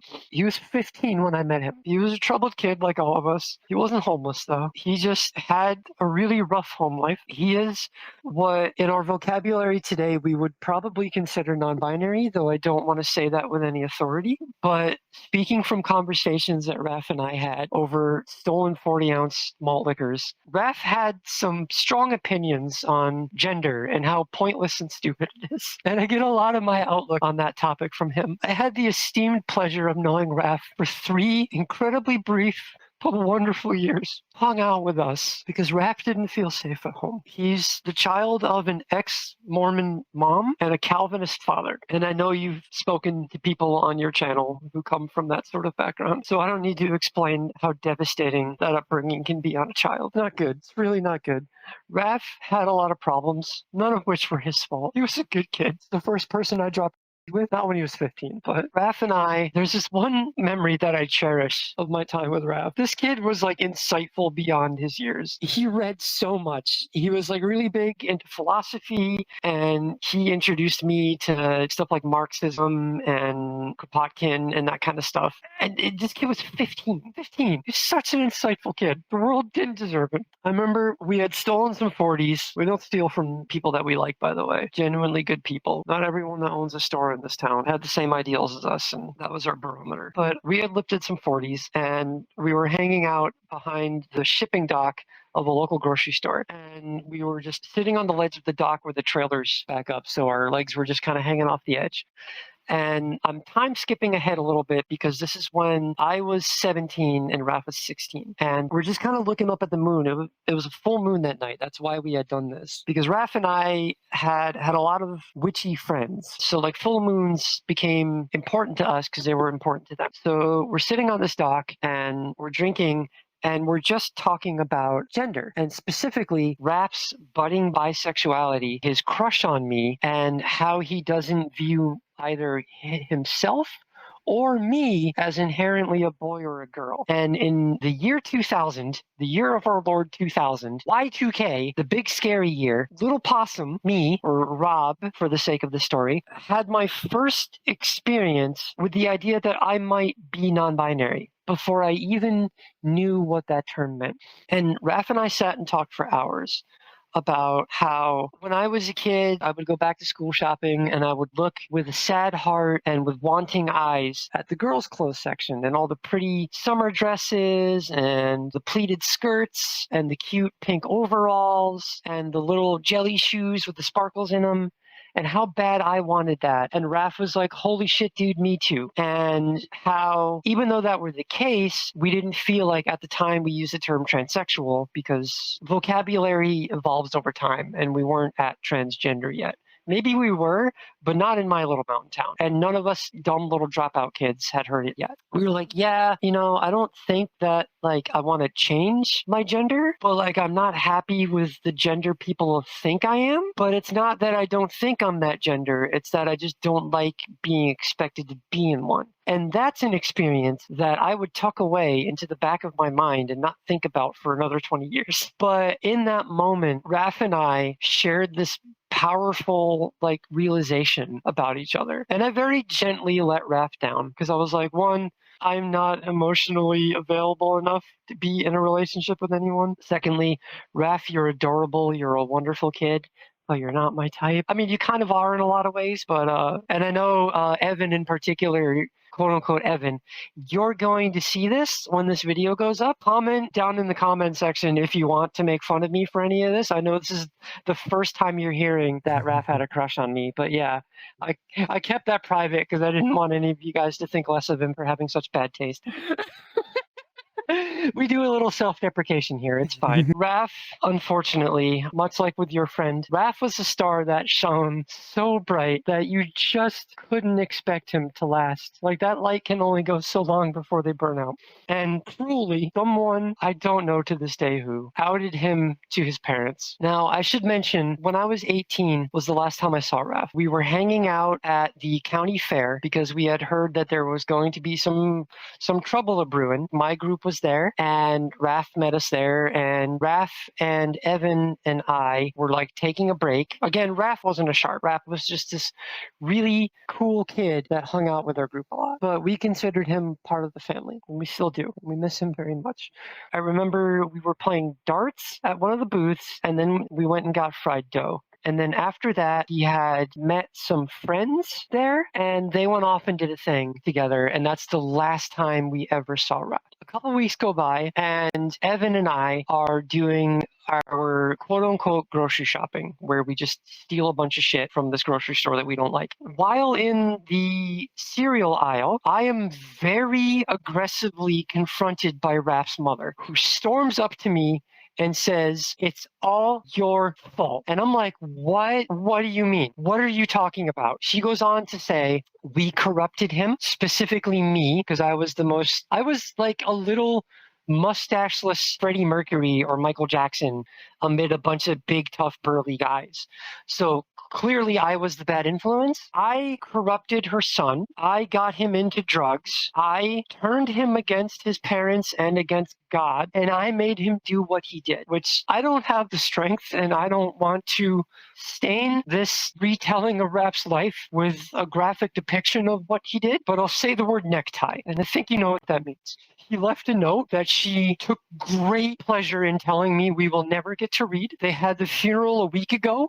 They will never tell us where he's buried. And to this day, I confirmed with Evan, to this day, we don't know where he's buried. We don't think it's in either of the two towns, which is why we feel comfortable using his real name, because we want to immortalize him. We want the world to know that Raph was here, and that what happened to him, like what happens to so many queer kids, was not right. It was cruel and it was unfair. So some piece of shit kid outed Raph to his parents at church, and they had a long talk, according to her, and she decided that the best course of action was that Raph was to be quarantined to his bedroom for a month, and that he's never allowed to see any of us ever again. And Raph, again, had a lot of issues, again, that weren't his fault. And what happened happened. So I know you're never going to hear this, because I think you died. I can't remember. But to Raph's piece of shit mom and dad, I hope you're rotting in hell. Fuck you. And Evan, Trey, Benny, and Haley, I hope this does him justice. We all miss you, Raph. And every single pride, I get up on my megaphone and I say a piece in your memory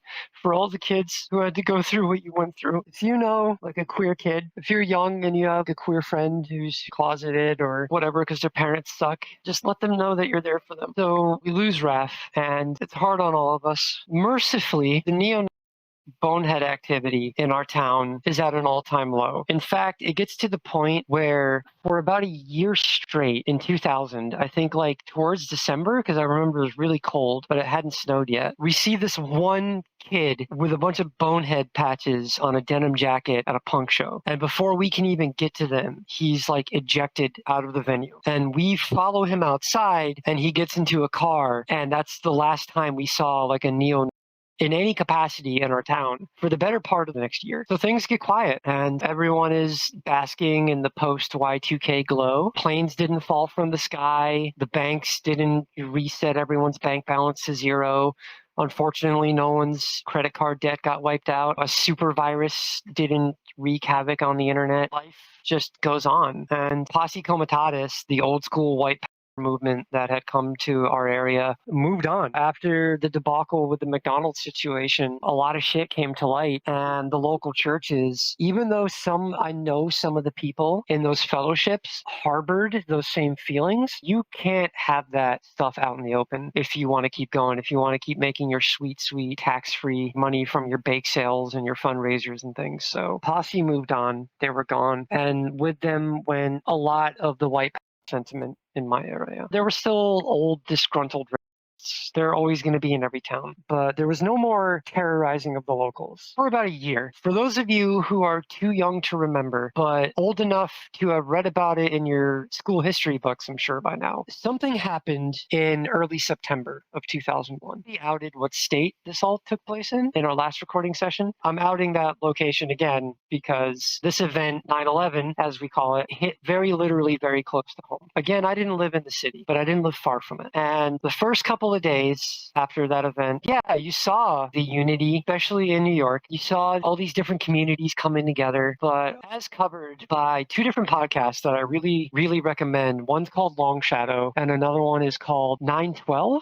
which was about the day after and how different communities and specific groups of people were faring in the wake of what happened. It wasn't unity and community for everybody. Posse Comitatus and the white neo kids, they were gone for the most part. The anti-black and the anti-Muslim, for the most part, had kind of taken a reprieve. It had kind of lifted its dark shadow off of our town for a while. Then two planes hit two buildings, and a different kind of racially motivated hatred took root. 3 weeks after the events of 9/11, a Krishna grocery and gas station in my town got firebombed. I'm talking straight up Molotov cocktail through the window, burnt to the ground. Thankfully, it happened in the middle of the night when there was no one there. It was not a 24-hour gas station. The pumps did not catch. It was just the convenience store. However, this was a family of color's entire life. Destroyed, gone up in flames, because our president at the time did not have a very nuanced delivery of who he suspected perpetrated the attacks. Now, I'm not a 9/11 truther. I don't believe all the conspiracies, but I do believe that our president did a very poor job of articulating what specific ethnic group was tied to the terrorist group that would later go on to claim having done it themselves. He really could have saved a lot of people a lot of heartache if he just had said, hey, look, it's not your Indian neighbor, it's not your Haitian neighbor, it's not your Muslim neighbor. He could have said something, but he didn't. He just kept pounding the war drum, and a very certain type of person that we still see today with the MAGA movement perked their ears up to that. To those who were too old to sign up to go join the war on terror overseas, and I won't harp on where I stand on that war, I think you can probably guess, but for those who weren't fit for service, so to speak, they brought the war to the home front, to their suspected enemy. And to them, in my town in particular, it was anyone who was a shade darker than the color taupe. And it all started back up again. And by this time, we had lost a couple members from our ranks. Benny, who I haven't spoken a lot of, because again, I never really got to know the guy. Benny would die of a overdose 2 weeks before 9/11. He wouldn't have been the first one that we lost to drugs. I'm not anti-drug, but I am very pro knowing what the fuck you're doing. And you can't have a devil may care attitude with this stuff. You can't. That was Benny. Benny didn't make it. We had to leave the squat, in fact, because Benny died there and we didn't know what to do. So we couldn't stay there. Not just because it would have felt weird, but because you literally can't live in an abandoned building where one of your homeless friends overdosed on drugs. Like, police get involved, everyone wants to talk to everyone. I'm not proud to say it, but we left Benny. We called in an anonymous tip to 911 and said we were just a bunch of kids who were urban exploring and we found a body in this old building. The time we woke up that day, Benny was already gone. It was clear as day. There was nothing any of us could have done for him. And that's all I'm going to say on that matter. If I had a lawyer, they'd be screaming at me right now. Fortunately, by now, we had made connections and a lot of us had reconciled with people and we had places to go. We were staying in the squat because that was our home. We didn't have to stay there anymore at that point. It was sad to let it go, but I won't lie. I was happy to not be heading into winter with no heat again. Cuddling with the boys was nice, but it only gets you so warm. A lot of us, by the time 9/11 happened, we lost a bit of the fighting spirit. Not because we were worn down or tired, but because we had been through so much. We had lost 2 people. Actually, we had lost 3 people, but I'm not going to go into the other person because I didn't know them. It's not my place to speak for them. But we didn't really have a lot of fight left in us. And things had gotten peaceful and we'd gotten complacent because of that. So some of us had gotten a bit out of shape. We weren't ever really in shape because we were poor and living on the street. But some of us, not really me because I didn't really have anything else, but some of us were looking at the bigger picture and wanting to move on with our lives. Not wanting to leave this life behind so much as start our own actual actual lives. Some of us had partners by now, and those partners weren't too keen on us being out at all hours of the night getting into fights, or when that wasn't really a factor anymore, staying out with the homies and dropping and shooting up around a bonfire and telling war stories. A lot of our partners weren't in that life. They thought it was cool to get to know this cool, hardened skinhead punk, but then when they found out what it was really like, and this is no judgment on them, they were like, I'm scared for you and I don't want you to do this anymore because I don't want to lose you, either to jail or violence. And that would become an earworm that would get into a lot of my comrades' heads. And again, I'm not upset about it. Trey, I know you didn't get back to me because you didn't want to talk to me. If you do see this, I love you, man, and I miss you. Please answer my email, bro. We don't have to hang out. I know you're not about the life anymore, but that's what started happening. And eventually it came down to three of us. It was me, it was Evan, and it was Haley. Haley, again, was never really like a sharp, but Haley got into a lot of the activities we did, like the wheat pasting, which I don't remember if I mentioned before. But if you ever want a poster to go up in your town on like a light pole or like a brick wall and you don't want that fucker coming off, you wheat paste it. You can look it up on Google. It's your own homemade kind of like epoxy glue that dries clear, and it's like cement, man. You cannot get it off. So like if you see like shitty anti-trans propaganda or whatever in your hometown, wheat paste a funny poster over it, or wheat paste some pro-trans propaganda over it, whatever you want to call it. Do it in the middle of the night. It'll dry within a couple hours, like by the time the sun comes up, and no one will be able to get that thing off without a chisel. So like she got into like a lot of that, and she was making a lot of the zines for us because she had a good eye for that. Like I got into that like a little bit as well, but that was mainly Haley's thing. By now, Evan and I had gotten jobs, so we had to dial back our activities quite a bit because it didn't fit in with the work schedule. And we had, again, felt like we weren't really needed anymore. Like, sure, we were needed, but like we don't have the money to leave our town and go somewhere else where we'd be welcomed, you know? So we kind of started playing the game, getting a 9-to-5 job and paying rent. You know, I moved in with some friends. We had this shitty one-bedroom apartment together for a while. But then the firebombing happened. And someone reached out to us to ask us to do a sit-in. Now, I think I mentioned these previously. Sit-ins come in a lot of different forms. Like famously during the civil rights era, during like Jim Crow era, sit-ins were done by black folk where they would go into a segregated space and they would just refuse to leave. There are a lot of famous examples of this. In the anti-racist skinhead scene, particularly during the 80s and the 90s, a sit-in for us in our circles meant someone reached out asking for protection, and you and your crew would go as a show of force and you would stay a night, 2 nights, 3 nights. You would either stay there throughout the night and day, spend the night there, or you would show up day after day after day and just hang around to be like, look, whoever's hassling this family, they're protected. We may go away, but we get here faster than the cops, which was a bit of propaganda that we put up around town. We show up faster than cops do. And we did. For a small town, we didn't have cars. The cops did. We got there hours before cops would show up. So the family for whom their livelihood was destroyed reached out to someone who knew us to ask us to do a sit-in at their house. And so we agreed. At this point, it was Haley, Evan, and myself. Trey, I believe, had started going to college. He had gotten some kind of grant, but I don't want to give up too much. Once they left that life, they wanted to lead that life, and I want to respect that. So I'm not going to talk about what they did after. So we're sitting on this family's porch. We decided it would be best if we stayed outside because they had been getting drive-by death threats. People would come by and say all of the, like, I'm obviously not going to drop a bunch of slurs on Aziel's channel, but if you're old enough to know what the rhetoric was like during that time, the typical slurs for anyone brown in that period who was perceived as a quote unquote, that would get shouted at their house all day long, all day and all night. Death threats about what if someone flies a plane into your house? I have a cousin who works at the airport, blah, blah, blah, blah, blah. I'm calling DHS and I'm phoning in a tip about you. Because during this time, this new government entity had been created called the DHS, Department of Homeland Security. And it's relevant to bring them up at this time because they made the work that me and my comrades did during that time all the more difficult because we were no longer just dealing with trying not to get arrested by local cops. Now, the actions that we were taking to protect our local community in lieu of the police doing their goddamn job were viewed as acts of domestic.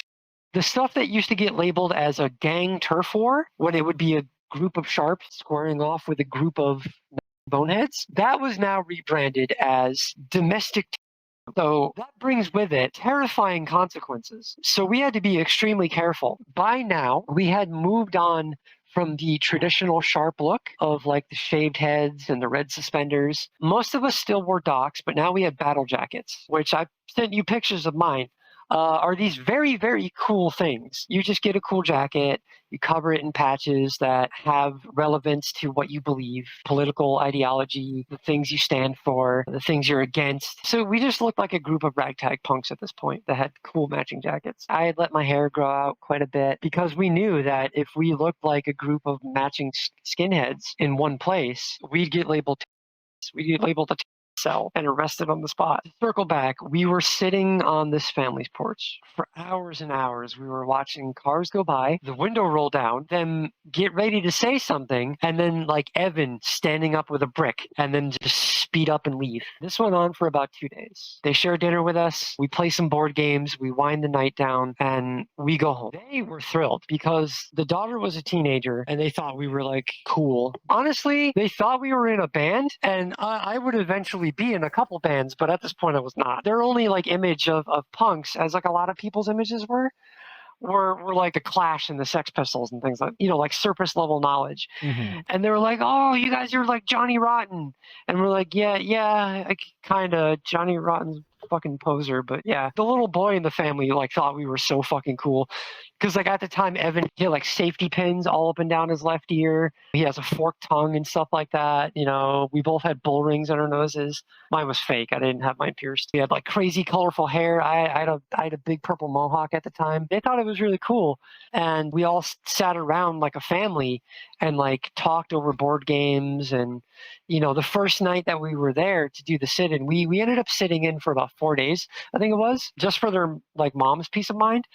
But like no one showed up after that. Like a couple drive-by slurs, but they understood at that point that that wasn't probably gonna go away for a little while. I hate to say it like this because it's not fair or right, but like we can't fight every car that drives by. So like the best course of action, really the only course of action of nonviolent action, was to just let people in town get it out of their systems and just watch a movie with the volume up or something and just let them drive by and say their bullshit. And eventually it stopped because even get tired. Didn't stop for everyone, but we had sat around on that first night and played board games and stuff, and they got to know us. We told them about us, and at that point we no longer were, but we used to be homeless. And we used to have this cool house that we lived in, and the kids were like, "Wow, that's awesome." And I'm like, "It's not, but it kind of was." Silver linings get you through. Unfortunately, that family would ultimately decide that rebuilding wasn't the best path to take for them, so they also went back to their home country. And that was sad. I remember the night we left, like that fourth night, they'd sent us home with like dates, like little care packages of food from their culture. I don't know a whole lot about Krishna, and I don't know a whole lot about like their diet or their culture. And that's on me, but like they were really cool people, and I do genuinely miss them. We never got to know each other's names because we don't really deal with names, plausible deniability and all that. They sent us off with these little care packages, and they were so fucking nice and so kind, and they were so hopeful because like at the time they were talking about rebuilding, but maybe like moving to like the next town over or something, because like a couple of the towns over were like pretty progressive, especially because they were like college towns. And they were like I have family that lives over there, and we can probably get a good deal on a place and all this. And it was a cool, hopeful moment. And it was the last time that like me and my crew ever felt like we had a positive impact with the work that we did. And yeah, that's kind of the bittersweet high note to kind of not end the story that I want to tell, but my active days as a sharp. Because although the mindset and the unwillingness to stop and the drive to keep helping will always be there. It will never go away. Fucking life, man. We couldn't anymore. 9/11 was too much for us. We were three kids. We were three 18-year-old kids trying to fight a wave of, anti-POC. It was just anyone brown. They hated anyone brown. It didn't matter where you came from, what your background was. You were to them. It was too much for three bottom of the barrel kids. And Evan had a girlfriend that he loved a lot, and she was starting college, and they were going to move for her to start college. So Evan moved away, and I wish him all the best. You know, there are no hard feelings to this day. I know, Evan, you know that because we still talk. Trey had left at this point. Haley got fucking married a year after this. Haley got married at 19. I don't know where she is now, but I hope she's doing well. And knowing her, she probably is. Knowing her, she probably runs some shit right now. Haley had that like girl boss fucking like whole thing on lock. There is more to tell. Really, the last thing I want to talk about is, and I can send you pictures later if you want to see. If not, I get it. But like, cool scar story. Before Evan and his girlfriend moved away, we were in another neighboring town to see a punk show, and we were walking back to his girlfriend's friend's house, who we were staying at after the show at like probably 11 at night. And as is typical skinhead punk fashion, we stopped at a corner store and we got a couple beers. We're walking back. This was 2003. So I was of age at this point. We were walking back and Evan and I were both wearing our battle jackets. To this day, we still wear our battle jackets. We've gotten new ones and, you know, we've cycled old ones out. I don't have any of my old ones, unfortunately. I had this one. It's a symbol that I think most people have seen when it comes to like like posters and things. You know the like keep your neighborhood clean sign where it's like the little stick figure guy and there's a waste basket and he's like putting a piece of trash into the basket? Well, we had a big patch on the back of both of our jackets that was that, but instead of a little piece of trash, it was being dropped into the trash. And it said, keep your community clean, or like take out the trash or some shit like that. It's been a long time. We were all walking. Evan was in the middle and he had an arm around both his girlfriend and around me. And we were walking past this bodega that had a payphone outside of it. None of us saw the lone bonehead punk that was on the other side of this payphone, because the payphone had this little half concrete wall thing in front of it. So like we couldn't see behind it or anything like that. And as we walked past, I'm guessing this dude caught our jackets and saw the thing. And I hear, if you've ever heard the like clicking sounds that like a balisong makes. For those of you that don't know, a balisong is the proper term and what we in the Northeast call a butterfly knife. You know, the cool little trick knife that you like flip around and fold up and stuff like that. This dude had one. It was really, really sharp. I know this because it went right through my patch, right through my denim jacket, right through my shirt, and damn near just about hit my right kidney. It left about a 2-inch long jagged scar right above my right kidney, which would have probably hit my kidney had not caught this dude out of the corner of his eye and shoved me away. The dude still hit me, but he would have gone so much deeper if hadn't shoved me. And immediately, fountain of blood right down the right side of my back, covered my entire right butt cheek. The entire back of my right pant leg was just red. And we thought that some really bad, really bad damage had been done. So we booked it. We ran. We don't know if there's more of them. We don't know if he's alone. We don't know if he has a gun or anything like that. The dude attacked us with a knife. He attacked a group of 3 people. So he's got some kind of confidence about him. So we're not going to stick around and find out what comes with that confidence. Could it be more dudes lying in wait? You know, is there an ambush set up? Whatever. We ran. We are not going to the hospital because going to the hospital for a stab wound means cops. So we ran to girlfriend's friend's place. We get there, leaving a trail of blood. I'm losing a lot of blood. We have my jacket pulled off and like pulled tight. You know how people will take off like a jacket or like a long sleeve shirt and like tie it around their waist? We basically did that, but we put the knot like tight up against my wound. And like I'm limping. I've got like my right leg up and his girlfriend are just like supporting me and we are booking it. This kid does not chase us. To this day, don't know who this person was. We just assume he's a fucking because why else? Why else? And he looked like a bonehead kid. You know, he had the suspenders, the shaved head, all that shit. I don't remember if he had any like shit on his jacket, but he was wearing a battle jacket that was all patched up. I only caught a brief glimpse of him when I looked up, when I looked back and was like, what the hell just happened to me? We get back to her friend's place. We immediately throw me in the bathtub. I apologize for the mess I've made because I'm going into shock. I'm not in my right mind and I'm dissociating and I'm just like, sorry. So I just keep saying sorry. I'm like, sorry. I got blood everywhere. I'm so sorry. I'm sorry. And we're throwing ice from the ice chest into like, we had a bag of ice that we had bought. We throw that in there. They're having me hold a bunch of stuff on it. And after about like 15 minutes or so, I don't know if it's because I'm lightheaded, I'm not in my right mind, I'm dissociating or what. I'm like, I want to see what this wound looks like. So I roll over on my side in the bathtub. By now, I've got my pants off, by the way. I'm just in my underwear and a t-shirt in this bathtub. And I pull my shirt up and I pull down like the gauze pad and the dishcloth that I have holding pressure on. And the bleeding has stopped. Turns out it was an incredibly superficial wound that bled like crazy. It's like when you split your forehead open. You're not going to bleed to death by splitting your forehead open, but there are a lot of like superficial veins that run through your forehead because the skin is so taut and so thin there that they just explode open.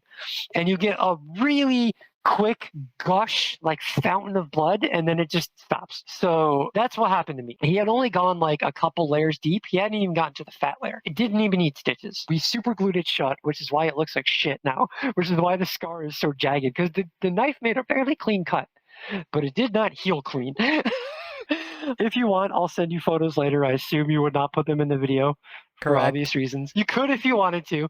I am a but I don't squeamish. mind. I do not have photos of the wound when it was a wound. I only have photos of the scar. I don't have any tattoos yet, if you could believe that. I want one of my first tattoos to be a butterfly knife underneath the scar, and I want to stylize the scar somehow into the tattoo and have it say, "Nice try."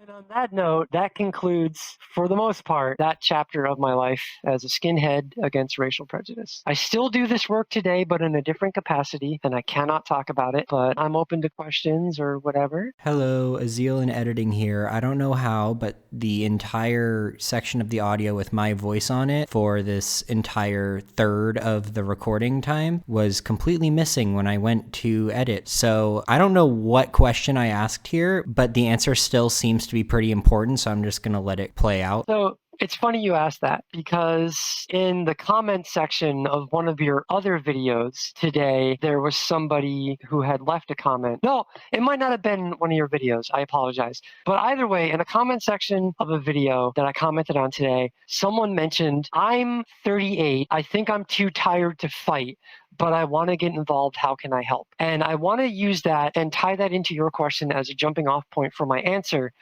because I want this answer to also apply to older people. Like, I'm 40 and I still do this work. I'm a street medic. I'll say that. I won't go into much more than that. But, I've learned how to do trauma care, like knife wounds, bullet wounds, that kind of stuff. And I have arthritis. Depending on how able-bodied you think you might be, and you have to be your own judge of how well you think you can get involved in this kind of work, like the physicality of it, to the mental side of it, because you are putting yourself in harm's way and you are going to get called slurs and labeled all kinds of, drawing a blank here on the word, like ungenerous things. People are going to call you unkind things, and they're going to take what you do out of context. They're going to call you Antifa and a scary boogeyman and a but it's not just getting into street fights with bigots. It's also community outreach. I like to say we can't stop at voting. Voting is important. I'm not going to pretend it isn't.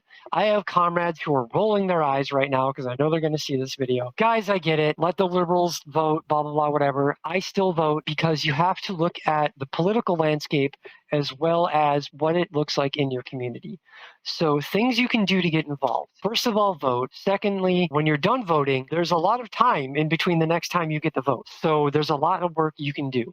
Depending on how able-bodied you are, you can reach out to your local anti-fascist groups. I can't tell you how, because that's kind of the nature of the work. The best thing I can say is go to events that are put on by certain outreach groups. We'll be there. We'll usually be there in some capacity. If you see someone in a mask or wearing all black, don't ask their name.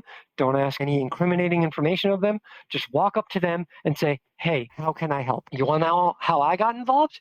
I showed up to a march and they were doing tabling, giving out literature and outreach for needle exchange and food drops and things like that to help the local unhoused population while at this queer event. I helped set up tents and tables and line up all the literature. And I did a bunch of menial labor and I built a rapport with these people and they brought me into their space. Now, it's not going to look like that for everyone, but that's the best advice I can give you if you want to get involved in the kind of work that I do. It's not a good idea to just go into it alone. There's a lot you have to learn. I would start with, here on YouTube, there's a video. It's an old zine, I think from the 80s, called "What is security culture. It's a half hour long. Give it a listen. That'll teach you a lot. Other than that, show up when your community needs you. Wear a mask if you're going to get into the secret squirrel stuff. Wear a mask. Don't have an active social media. I do because I'm a very front-facing person in the work that I do, but I do have to have my secrets for my own safety. And yeah, just help. Go to food distros. Go to needle exchanges. Ask your local unhoused community how you can help.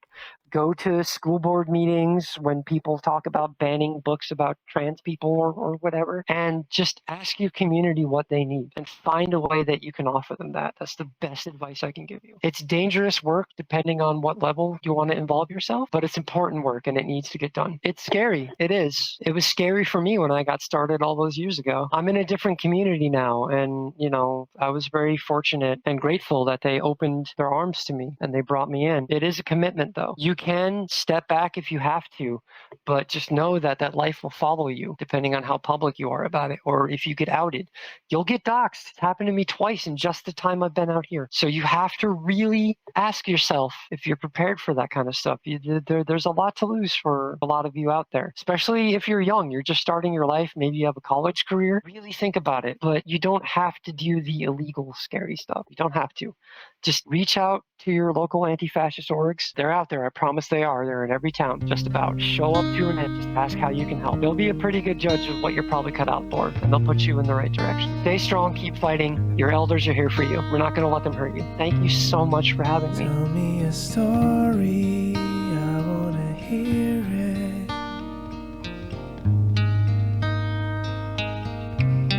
You might think it's boring, but I'm interested.